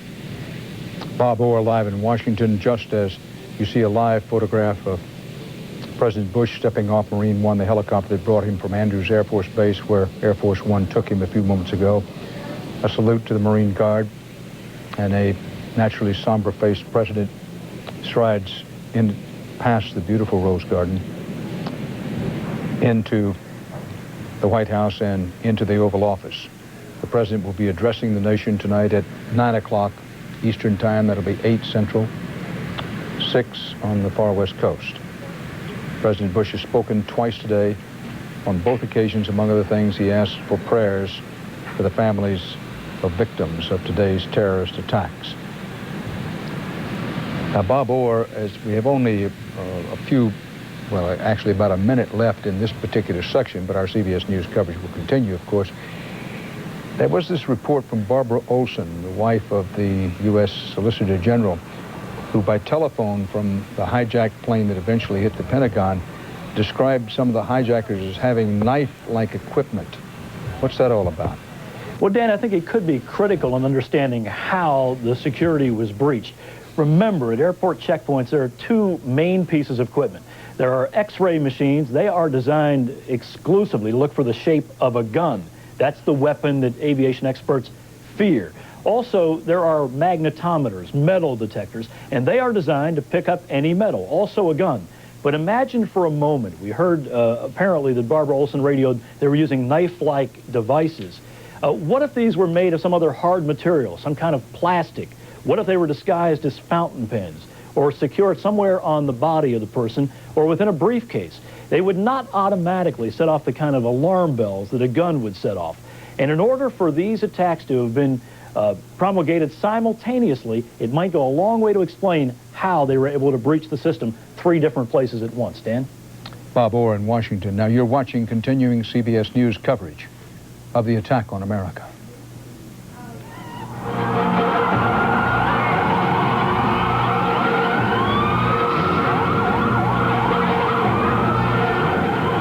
Back now with our special CBS Evening News live coverage of the attack on America from CBS News World Headquarters in New York. It began just before 9 a.m. in New York City rush hour. First, one of the twin towers of the 110-story World Trade Center was hit by a hijacked jetliner. Then the other suffered the same fate. A huge fireball blew all the way through the South Tower. You may want to watch here as the second plane hits. Minutes later, near Washington, a similar attack, a hijacked airliner attack on the Pentagon. A third jetliner crashed near the U.S. military headquarters, setting it aflame. And then in western Pennsylvania, not far from the presidential retreat at Camp David, Maryland, but in southwestern Pennsylvania, a 4th hijacked jet went down. Back in New York City, the unimaginable. After burning for more than an hour, the Trade Center towers collapsed. First one, and then the other. Thousands of concrete and steel thundered down in an avalanche on other buildings and into the streets, where firefighters and police were working frantically to help the countless victims. Some of the early victims of this were rescue workers. And then, after fire had raged inside for hours and smoke bellowed through side streets and along the great avenues, yet another major building in the trade complex fell. And tonight, Lower Manhattan, the financial center of the world, lies in ruins.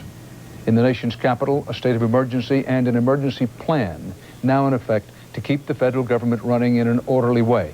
Congressional leaders were taken to secure locations. The U.S. Capitol complex was evacuated and closed.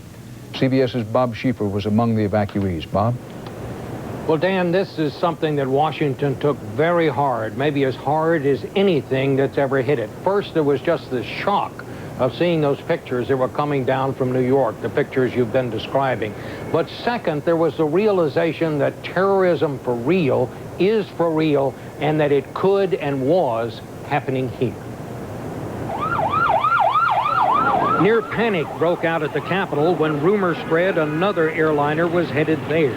Pages ran. Senators were understandably perplexed. Nothing like this had ever happened.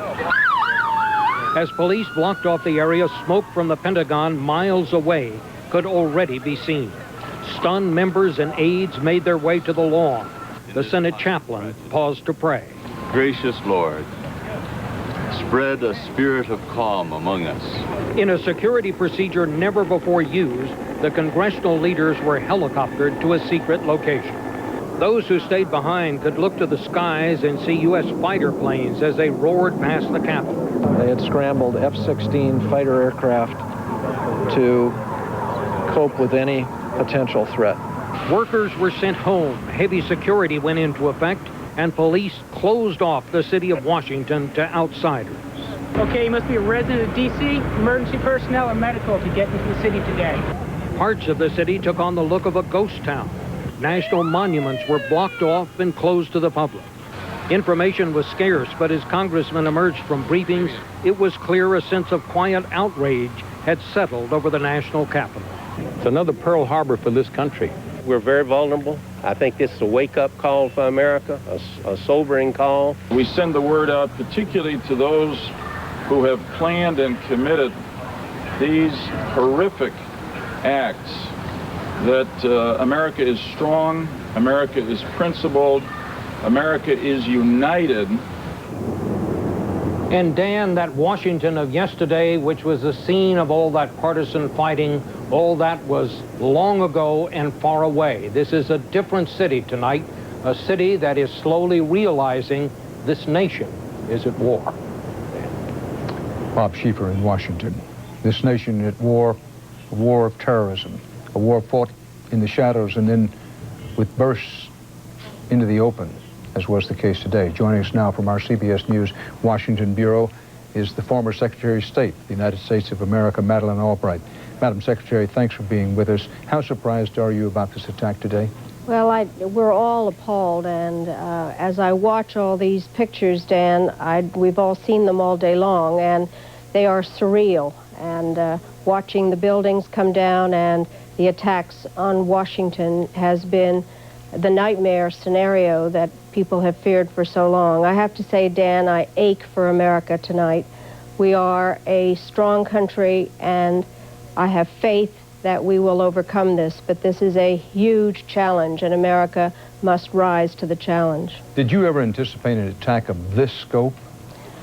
We always, you know, people talk about horrendous scenarios, but I don't think anybody has ever contemplated all the various pieces of this. As you have said, it is a highly sophisticated operation. Who do you think was behind it? I'm not going to speculate on that. You've been very careful in the coverage that I've seen, and I know that there are some reports that you are presenting, or your people, that it's Osama bin Laden. I think it's very important for us to get all the facts straight and investigate it and be sure. And I think calmness has to prevail, despite the fact that this is a highly emotional time for all of us, especially for the families of the victims. And when it comes time to retaliate, when we have the facts, how will the United States retaliate? Well, I think, again, we have the strongest military in the world with the finest servicemen and women. We have said in the past that we would retaliate at a time and place of our own choosing.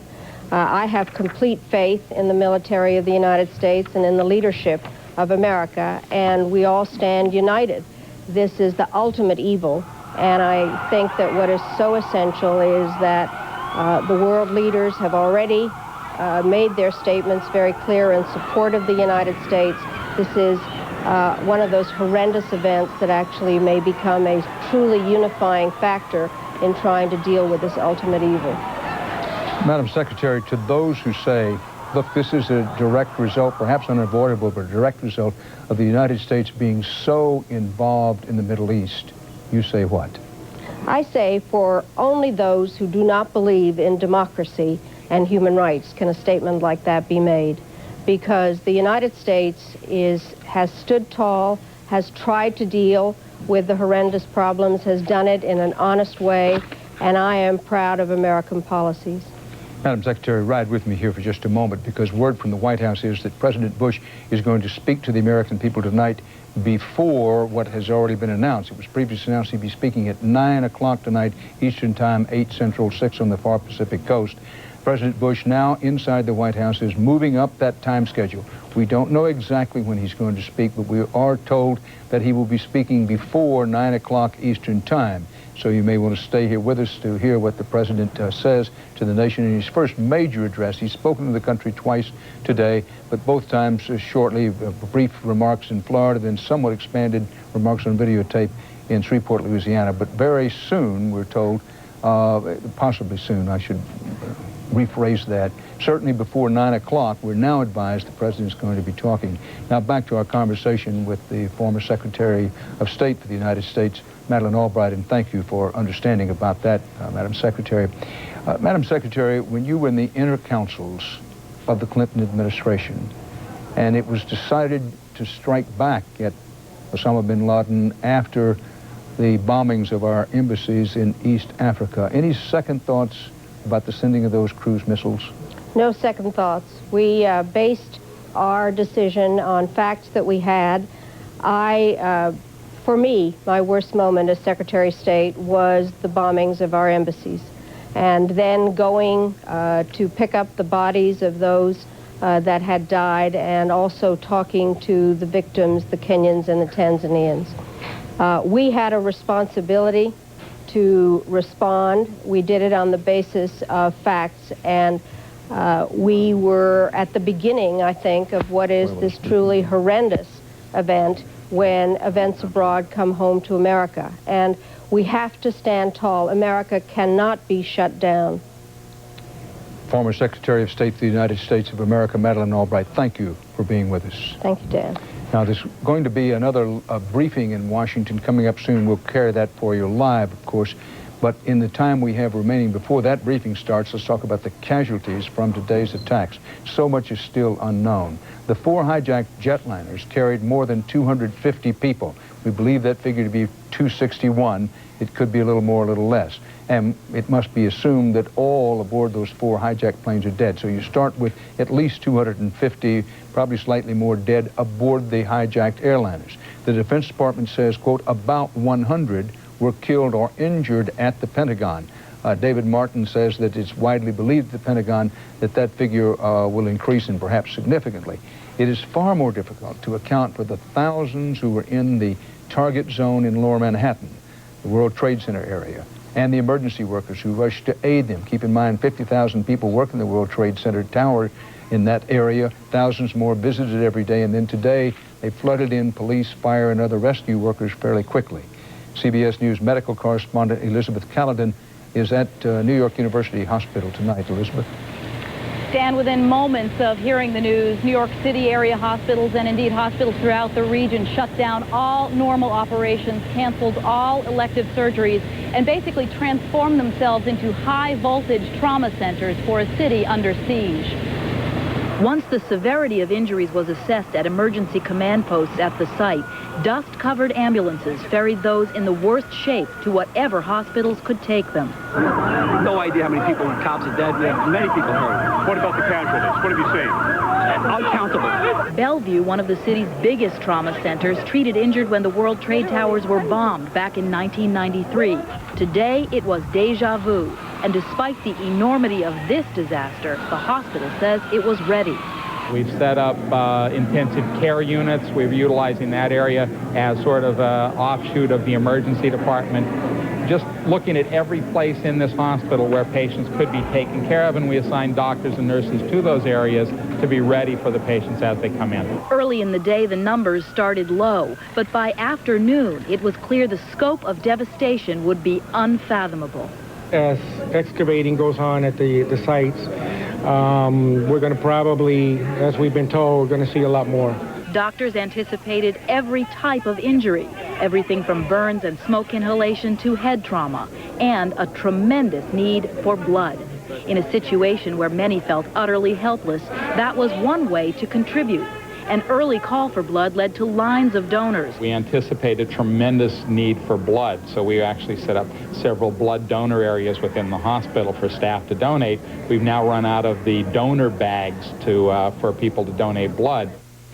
Again, Dan, and as you mentioned, the sense is here we are only just beginning to tally the number of injured. In fact, several of the doctors here told me that the injured they're seeing are, in fact, the emergency workers, the firemen and police who were called to the initial plane crash and then were injured when the buildings collapsed.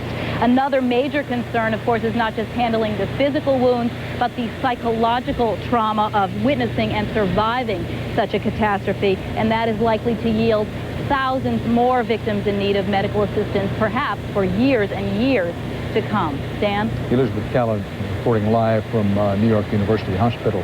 The shock waves from the attack on America are being felt far beyond the immediate targets in New York and in our nation's capital, Washington. CBS News correspondents are standing by with that part of the story, beginning with Cynthia Bowers in Chicago. Cynthia, good evening.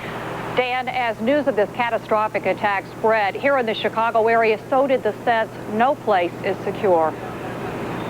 I was scared. I was very scared. Within minutes of the first reports, nearly 20,000 people poured out of the Sears Tower, the nation's tallest building, afraid it too was a target. I would say a sense of anxiety, of nervousness, and people were anxious to leave the building.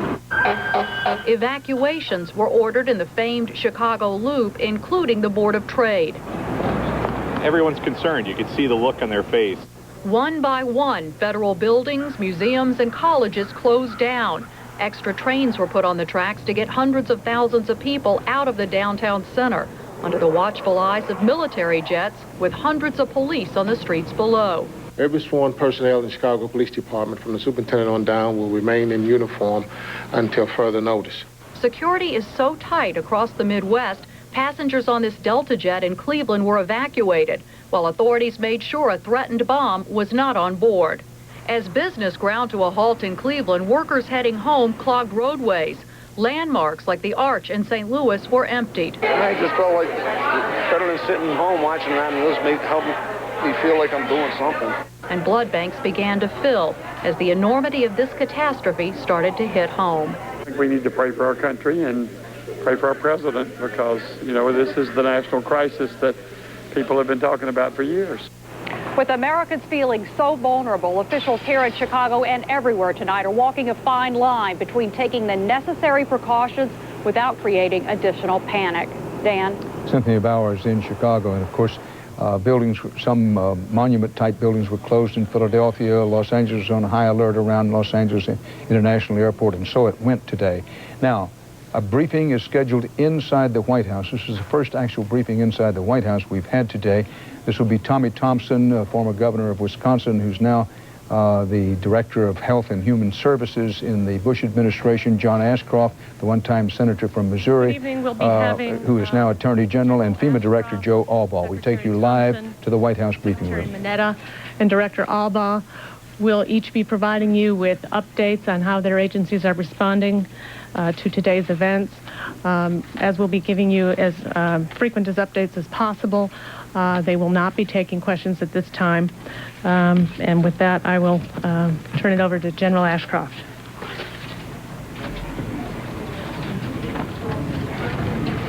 Thank you.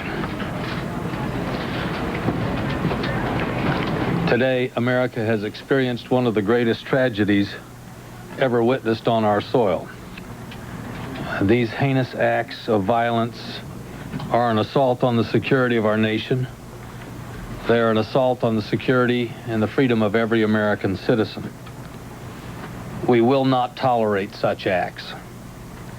We will expend every effort and devote all the necessary resources to bring the people responsible for these acts, these crimes, to justice.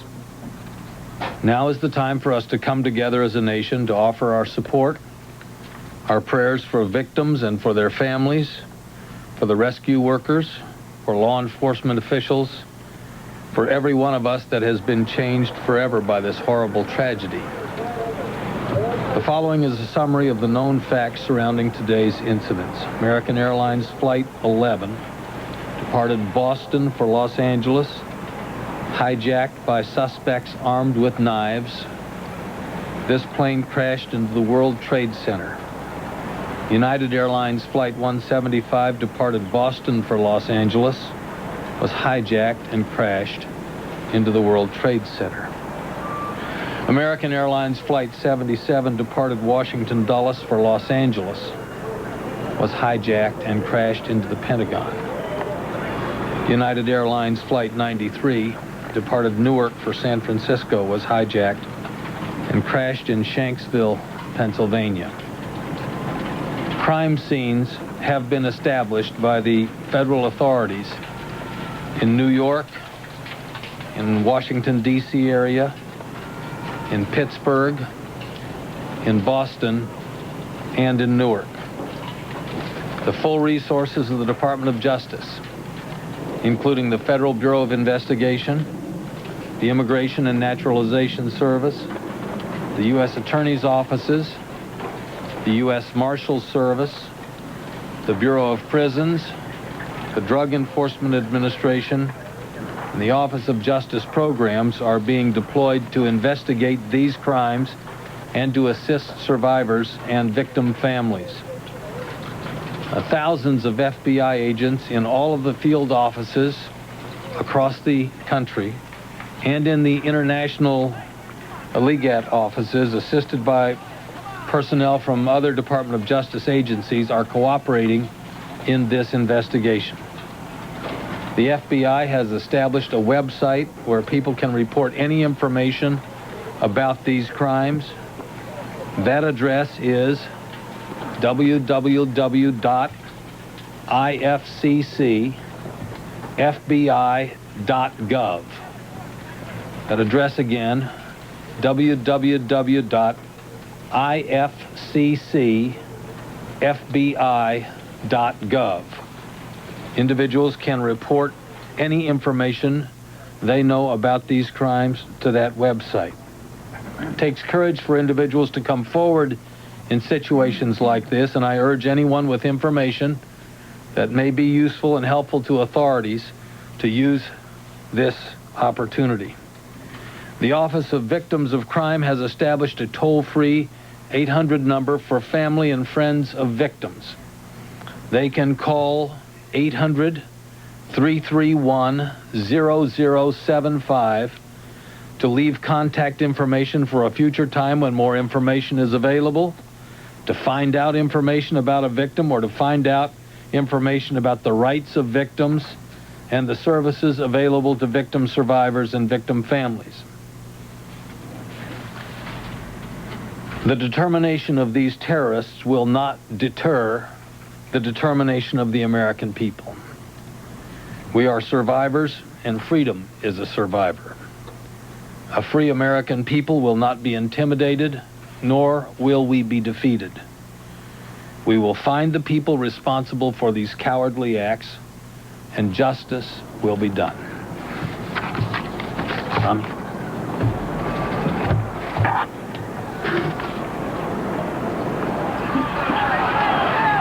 Every single American lost something today. And every one of us at this time expresses our deepest sympathy to the victims of today's tragedies and their families. It is now our mission to begin the healing from this tragedy. From the moment that we learned of these attacks, the Department of Health and Human Services has begun readying teams and resources to be sent to New York City and the Washington area to meet any needs of state and local officials. So far, we have sent 4 disaster medical teams to New York City, and 3 of these disaster medical teams to the Washington, Northern Virginia, Baltimore area. These medical teams each consist of about 35 physicians, nurses, and emergency medical technicians. They are all trained to deal with traumatic injuries and other emergency needs. We've also sent 4 disaster mortuary operational response teams to New York and 3 to the greater Washington area. We're also in the process of shipping a great deal of emergency medical supplies to New York City with the help of the Centers for Disease Control. In short, we're making the full force of the Department of Health and Human Services, both its resources and medical expertise available to the areas that need our assistance. We've also this afternoon activated the United States Public Health Service Commission Corps, which consists of approximately 6,000 health professionals. We also are giving backup assistance to the 500-bed ship Comfort from the United States Navy. Americans all over are calling up and asking what they can do. The best thing they can do is respond to this great call by volunteering to give blood. We need Americans to continue to answer that call. No matter where you live, please do your civic duty and assist us by donating blood. It is our primary job is to make sure Americans harmed by this tragedy get the help that they need. We will remain in constant contact with the governors, the mayors, public health officials, and other local officials to make sure that all their needs are being met. It is a sad day, but America and all of its citizens certainly share tonight in the grief that has been caused. And as the President and everybody in his administration have said, we, the government, will continue to operate and continue to provide the services to all Americans.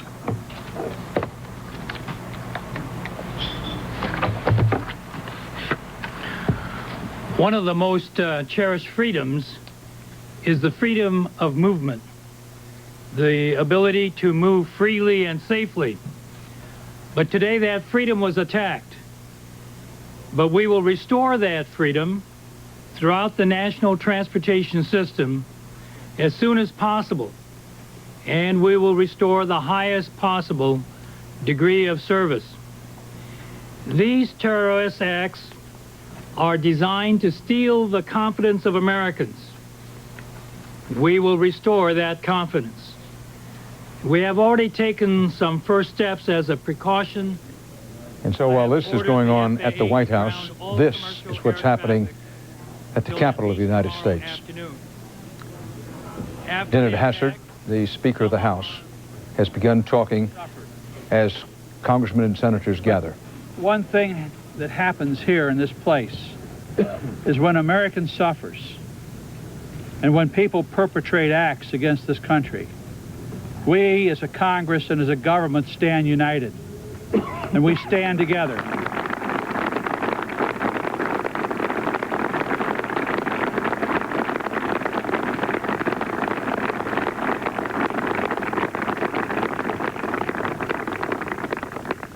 Senators and House members, Democrats and Republicans will stand shoulder to shoulder. Perpetrated on this nation. We will stand together to make sure that those who have brought forth this evil deed will pay the price. We're not sure who this is yet.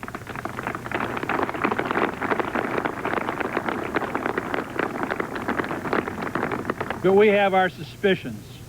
And when that is justified and when those suspicions are justified, we will act. We will stand with the president, we will stand with this government, and we will stand as Americans together through this time. Thank you.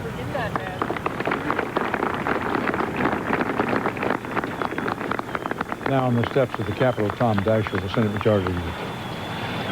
Today's despicable acts were an assault on our people and on our freedom.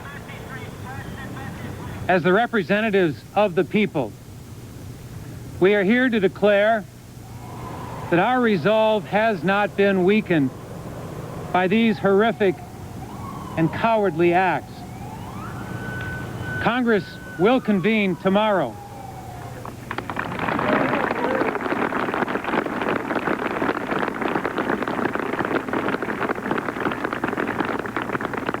And we will speak with one voice to condemn these attacks, to comfort the victims and their families, to commit our full support to the effort to bring those responsible to justice. We, Republicans and Democrats, House and Senate, stand strongly united behind the president and will work together to ensure that the full resources of the government are brought to bear in these efforts. Our heartfelt thoughts and our fervent prayers are with the injured and the families of those who have been lost.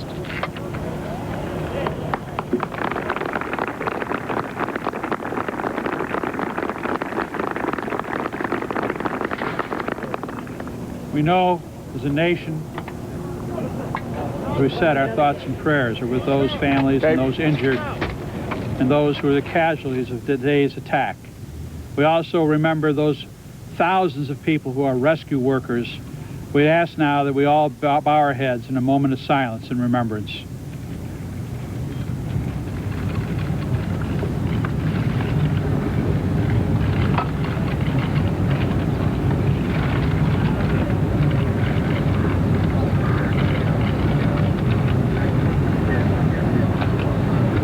Thank you.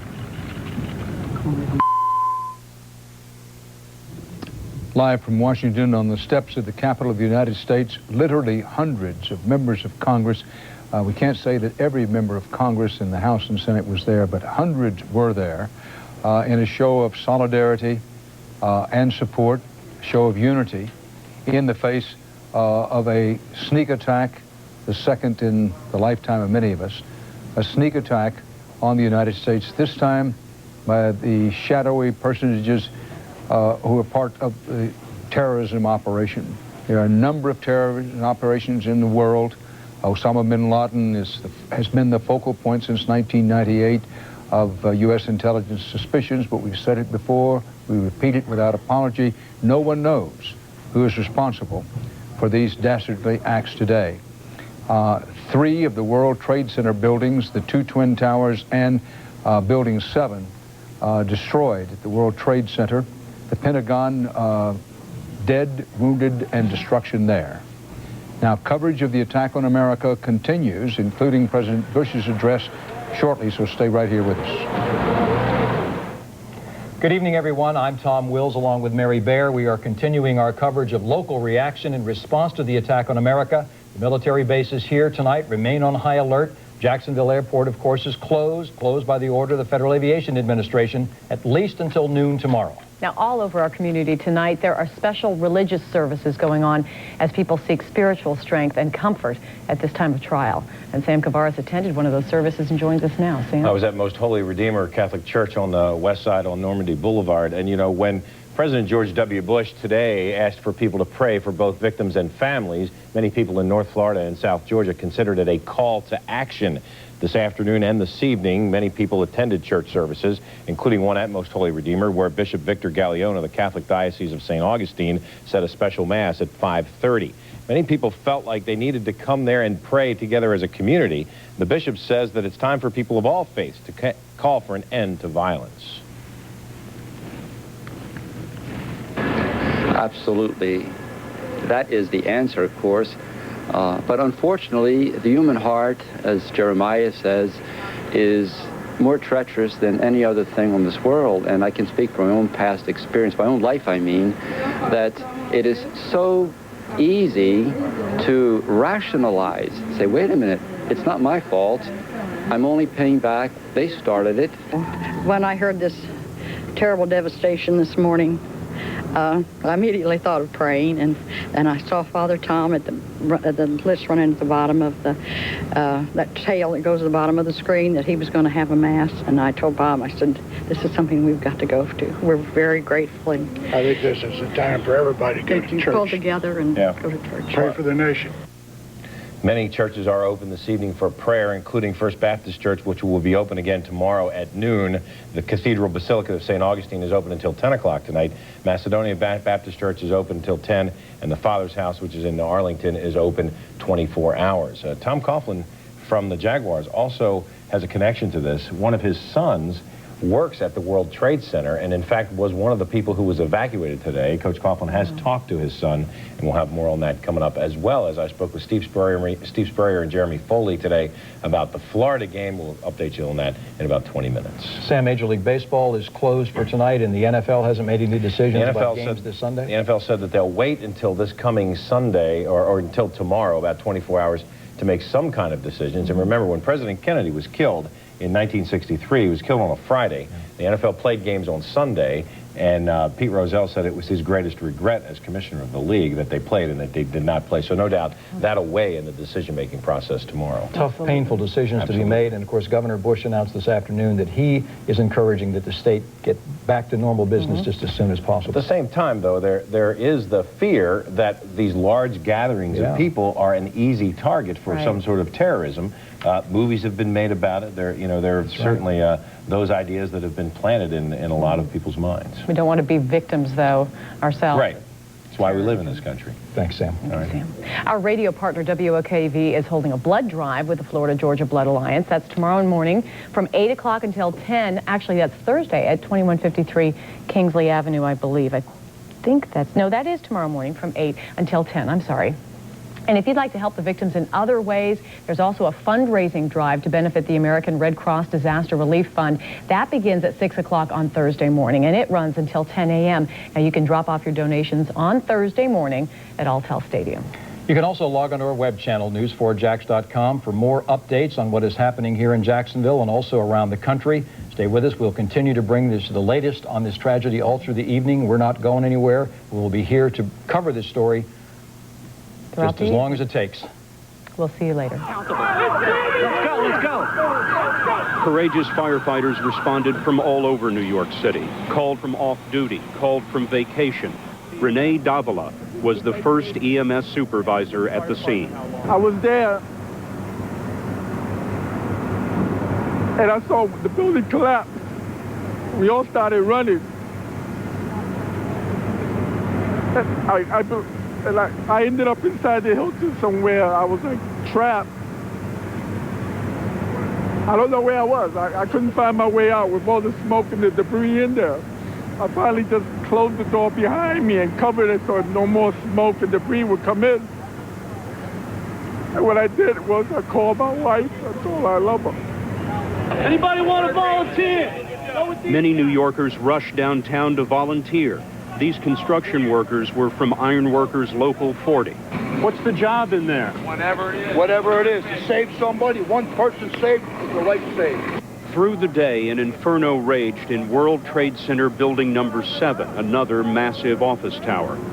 Firefighters feared that it would collapse, and a little more than 8 hours after the attack, the abandoned building fell. 47 stories in the street. This is what's left of the carefully organized files and lives that were the World Trade Center. Bits of paper blasted into the street, construction dust 1 inch or 2 inches deep everywhere you look. What's eerie about this place now, several hours after the initial disaster, is just how quiet it is. You don't hear any ambulances racing away from the World Trade Center anymore. I saw many injuries. Hundreds, thousands. My eyesight did not see hundreds and thousands. I know that my heart and my brain tells me they were hundreds. One of the sites that we noticed near Ground Zero tonight, it is election day in New York City, a primary election, and near a community center, someone had handwritten a sign that said, "Vote here." Right below that sign, someone had scrawled another that said, "Emergency shelter." Dan? Scott Pelley in Lower Manhattan. The primary mayoral election in New York was canceled today. The White House has now informed us that President Bush, moving up his time to speak, is now scheduled to speak to the American public, and for that matter to the world, at 8:30 Eastern Time, less than an hour from now. 8:30 Eastern Time, President Bush will be addressing the nation. That, of course, will be 7:30 in the Central Time Zone, and even earlier, of course, out west. 8:30 now, the time for the President's address. One thing that Attorney General Ashcroft mentioned that my colleague Anthony Mason picked up on, one piece of new information out of that briefing.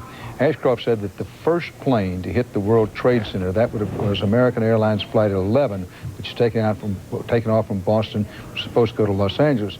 Attorney General Ashcroft said that that plane, they believe, was hijacked through the use of knives or knives kind of equipment. Now, that would correspond to an earlier report when someone said Barbara Olson, not someone in authority, said that Barbara Olson, the wife of the Solicitor General of the United States, who was aboard the plane that hit the Pentagon, that she, on cell phone, had described the skyjackers, the hijackers, these terrorists, as trying to take over the plane with knife-like instruments. So now we have two reports on what the Attorney General based his saying that the first plane was also hijacked by knives. We do not know, but now there are indications that at least two of the planes, at a minimum in the early stages, were hijacked with the use of knives or knives-like equipment of some kind. Now, the World Trade Center is in the heart of Lower Manhattan's financial district. It's one reason it was selected as a symbolic target. The attack not only toppled the once majestic towers, it also staggered the struggling U.S. economy and the stock markets. CBS News business correspondent Anthony Mason is here with that part of the story. Anthony, put this in perspective for us. Dan, to begin with, all U.S. markets were closed today and will remain closed tomorrow. Make no mistake, among the primary targets of this attack We're both the financial community and our economy. The floor of the New York Stock Exchange, which has been closed at least through tomorrow, is just a few blocks from the World Trade Center. The major investment firm, Morgan Stanley Dean Witter, was the Trade Center's primary tenant, leasing 50 floors. The financial services firm, Cantor Fitzgerald, had 1,000 employees headquartered near the top of the first tower to be hit. Many Wall Street firms are still trying to account for their employees tonight, and economists are trying to assess the damage to our economy. This is a very serious event. It's economic shocks that come out of the blue that ultimately send us into economic recessions, and this certainly qualifies as a shock of immense proportion. It's a nationwide disaster, and it could have very serious economic ramifications for a long time to come. A shock to an economy already in trouble, to an economy kept afloat by consumers whose confidence has become increasingly fragile. The last comparable shock came a decade ago when Saddam Hussein invaded Kuwait and the economy was badly wounded. The Gulf War hit. It made us all very nervous. We lost confidence. We stopped spending. We stopped investing, and a recession did occur. So the similarities are there, and it's very, very possible that today's events could be the proximate cause for the next economic recession. Some economists are convinced a global recession is now a fait accompli. Overseas markets, which remained open today, all plummeted. London was off 5%. Frankfurt was down 9%. When the U.S. markets finally reopen, many expect they will be hit hard too. This economy has been walking a tightrope for months, and as Wells Fargo's chief economist said today, the terrorist just cut the wire. Dan? Anthony Mason, of course, our main concern is not money, not financial markets. It's those people who are dead and wounded.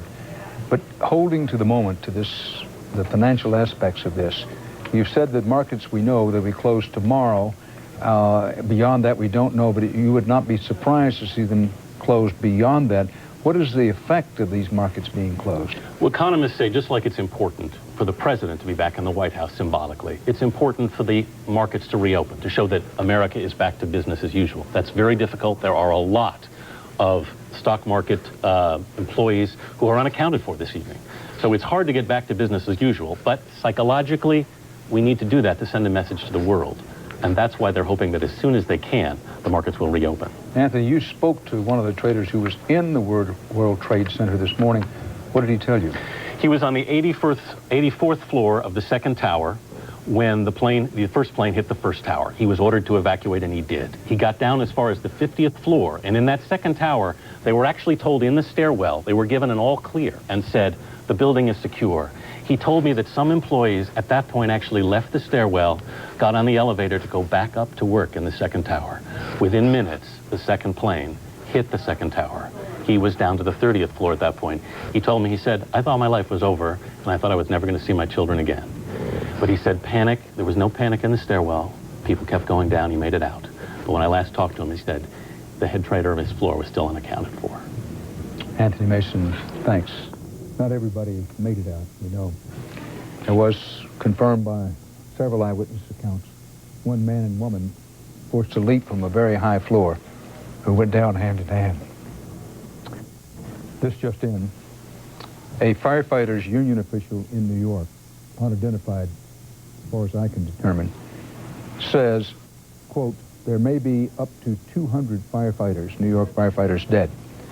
That's a direct quote. And let me underscore, as we've tried to do throughout this day, this terrible day, that while this is from someone in a position to know, there's no way to confirm this information.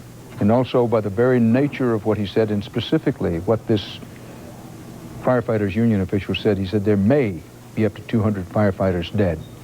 Now, it's not a chaotic situation in all of New York or even all of Manhattan, but it remains a very dangerous situation in Lower Manhattan. A large section of Lower Manhattan has been completely sealed off, and there have been people ordered to evacuate even as night was falling. So it'll be a long time until we know, but here's another indication that we should be prepared for a very high death toll. Mayor Rudolph Giuliani began trying to prepare public opinion for that earlier in the day. We can hope and pray the death toll will not be anywhere near what's expected, but we should be prepared with that sort of steady determination that Americans are famous for mounting in the face of crisis for a very high death toll when you have a firemen's union official talking about even the possibility of as many as 200 firefighters being dead. I emphasize again that that is unconfirmed, that is not an official figure, it is a speculative figure. Now, keeping in mind that all civilian aircraft remain grounded tonight, no airport in America is immune this evening from the fear that the East Coast crashes spawned, and that certainly includes the West Coast field that was the destination of so many of the doomed passengers. Sandra Hughes is at Los Angeles International Airport. Sandra? Dan, California did not go untouched by these horrendous acts of terrorism. With all 4 flights en route to this state, there will be many, many California victims. Families of the American Airlines victims, surrounded by tight security, were whisked to a private area to be counseled by grief specialists from the airline and the Salvation Army. There's very little that one can say at a time like this. We simply want to be with them and to comfort them as best we can. But some people just needed to hold on. Confused passengers looking for guidance stood stunned. Most turned away as all domestic flights were canceled. International flights were to be diverted to nearby Ontario Airport until it closed too. And I got here and I read the board and everything was canceled. I'm like, okay. So yeah, I have no idea what I'm gonna do. Most had just heard the news of the plane crashes and wondered how many had been killed.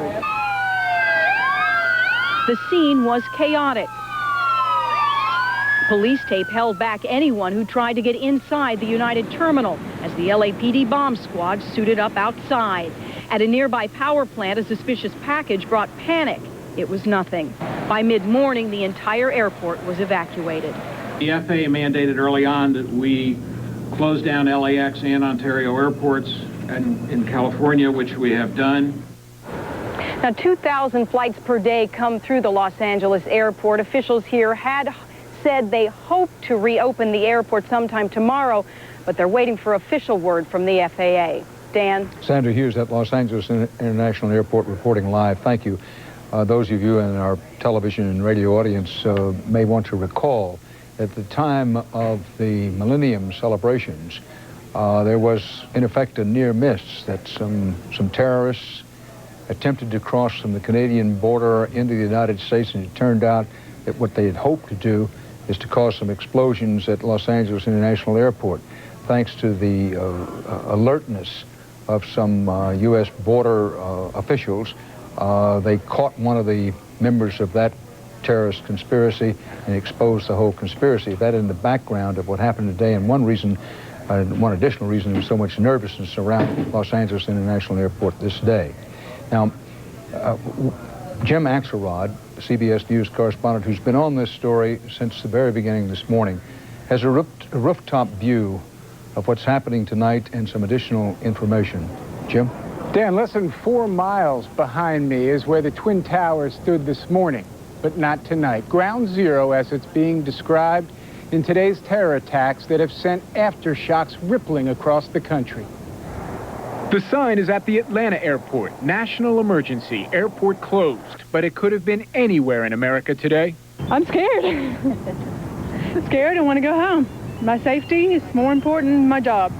The direct hits in New York and Washington snarled traffic as far away as Anchorage, Alaska, due to security upgrades at Elmendorf Air Force Base. They caused gas lines in Tulsa, Oklahoma, where prices started at $1.55 and then began climbing. They felt it in Florida. Disney World closed in Orlando, and the Florida Marlins baseball game was canceled. Same thing at Turner Field in Atlanta, and every other major league game in the country. First time that's happened since the death of Franklin Roosevelt in 1945. In Los Angeles, the Latin Music Grammy Awards that Carlos Santana was practicing for have been canceled for tonight. Madonna's show has also been called off, and television's glamour event, the Emmy Awards, also canceled for Sunday. In New Mexico, the state fair's been shut down, and in Little Rock... The pilot says, it's 15 years in flying. I've never seen that, but we're actually going to have to land somewhere else. Stranded travelers whose planes are grounded scrambled for rooms in an unintended destination. Across America tonight, malls are closed, blood banks are open, And this woman at a gym in Dallas seems to speak for so many. Your own home is being attacked, basically. I mean, I feel personal. I feel like it's personal. I really do. For perspective, the Latin Music Grammy Awards we just told you about, one of the many events canceled somewhere in the United States, thousands of miles from here. That event had recently been moved to Los Angeles from Miami due to security concerns. Fair question tonight. How exactly does one now define a safer place in the United States? Dan? Jim Axelrod from high atop one of the buildings in Midtown, New York.